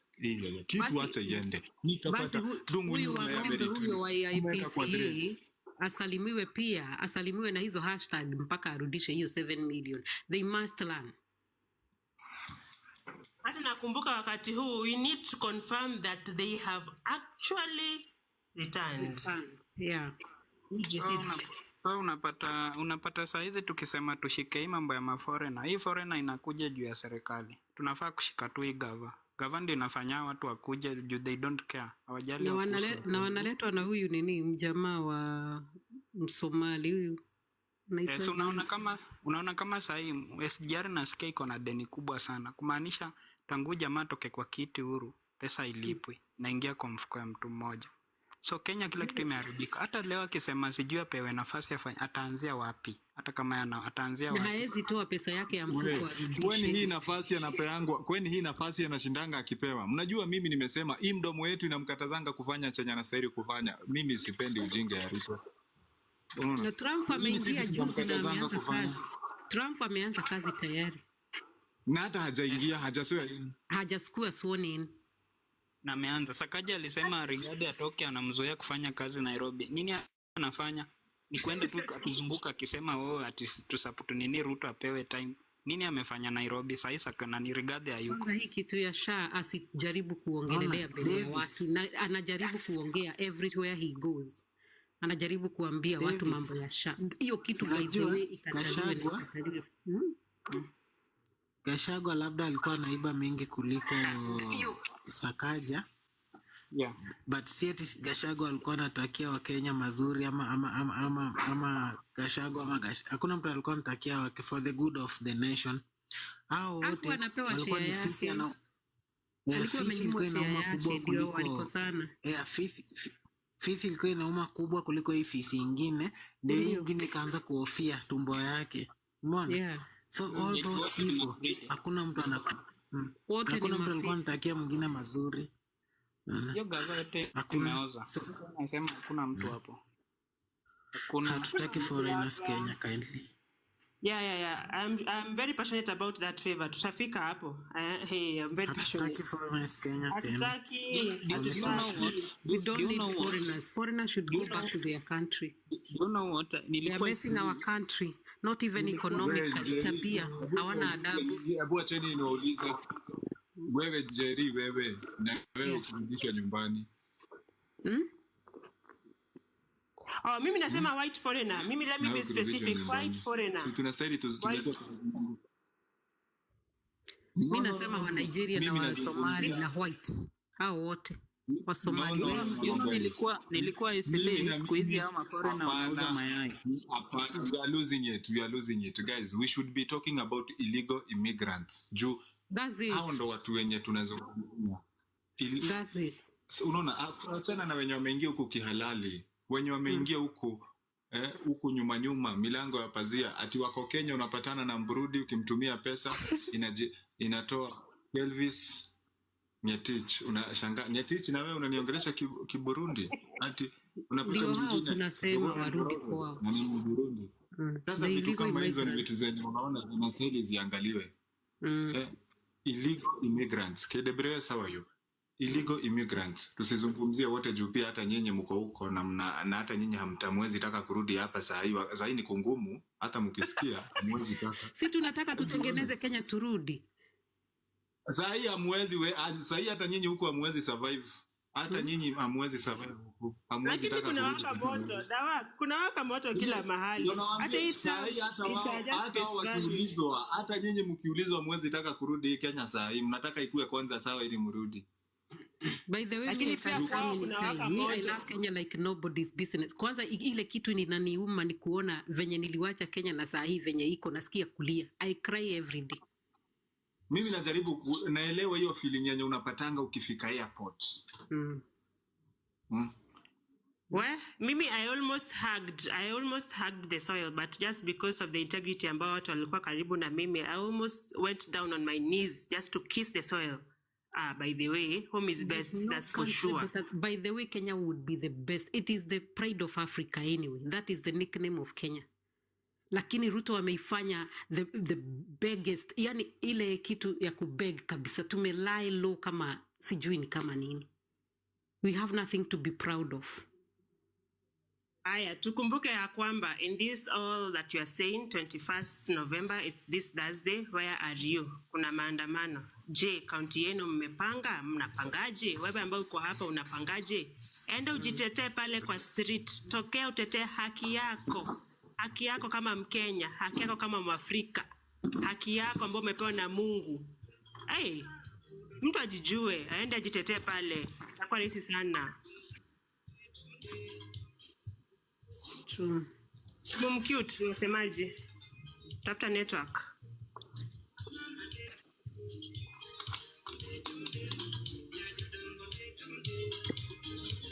Sisi hatuwezi chukiwa, hatujichukie. Jude. Davis. Unajua, mimi nimekuwa nikifikiria what Kenya needs, inahitaji tu stand up and say no. Hata wakishuta aje. Tunaona American saizi imeanza ku-question serikali about youth wali lost, about your killings, accountability. Tunaona wameanza. The world is watching. Kumbe hatukuwa peke yetu. But shida ni ile hawaku prevent. You already youth wame lost. But hata hivyo walikuwa hawana uwezo wa kuongea, hata wangeongea hangelikuwa hawana power, kwa sababu power ilikuwa na mtu mwingine, lakini sasa hii power wako nayo.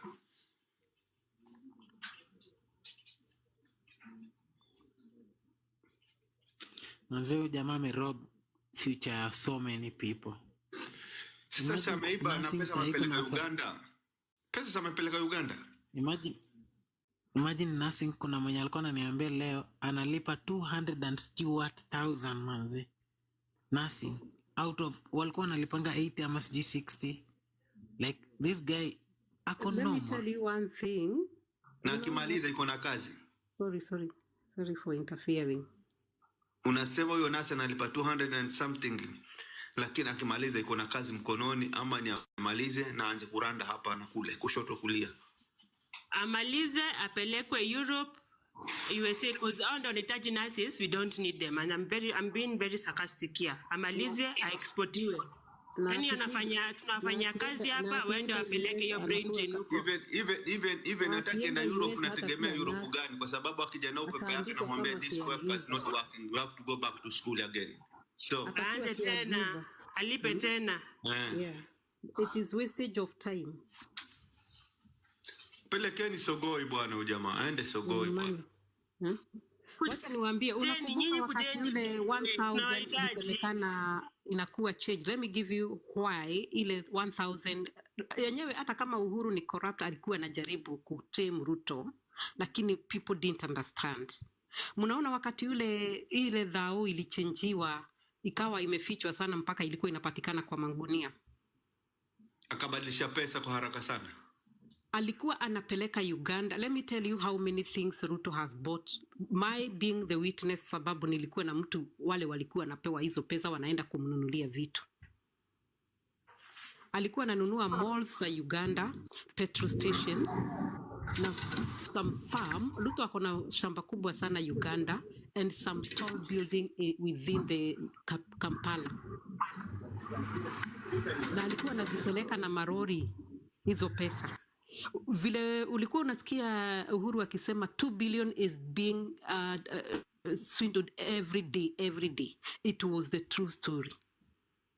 Na ndio unaona Uhuru aligeuka tu mara moja na akahandshake na Raila ndio wajaribu venye watamaliza nguvu za Ruto juu alikuwa ameshika. Unajua Ruto ni mtu wa kuhonga. Alikuwa anashika watu wote wale wako nini na wahonga, wanakula na wao. Kimwareldam alikula hiyo pesa up to date. Hao watu hawananga maji. Hizo pesa zote alikuwa anachukua anapeleka Uganda. Most of the investment za Ruto ziko Uganda. Hata kama ameinvest Kenya with na mabuilding nasikia amenunua mpaka Dubai. Ruto is the rich. I think probably hata amepita hiyo familia ya Kenyatta sasa. Hata nilikuwa nashindwa how much is Ruto is worth. Ni pesa ngapi inaweza mshibisha hiyo tumbo yake na hata nenda kwenye internet uangalie. Sijui ni watatu, sijui ni wangapi. So nashindwa bwana anapeleka hizo pesa badala angeikuwa naiba akifanyia vitu Kenya. At least circulation of money. Good. Guys. Order members. Tap the screen, guys. As precious kama umeingia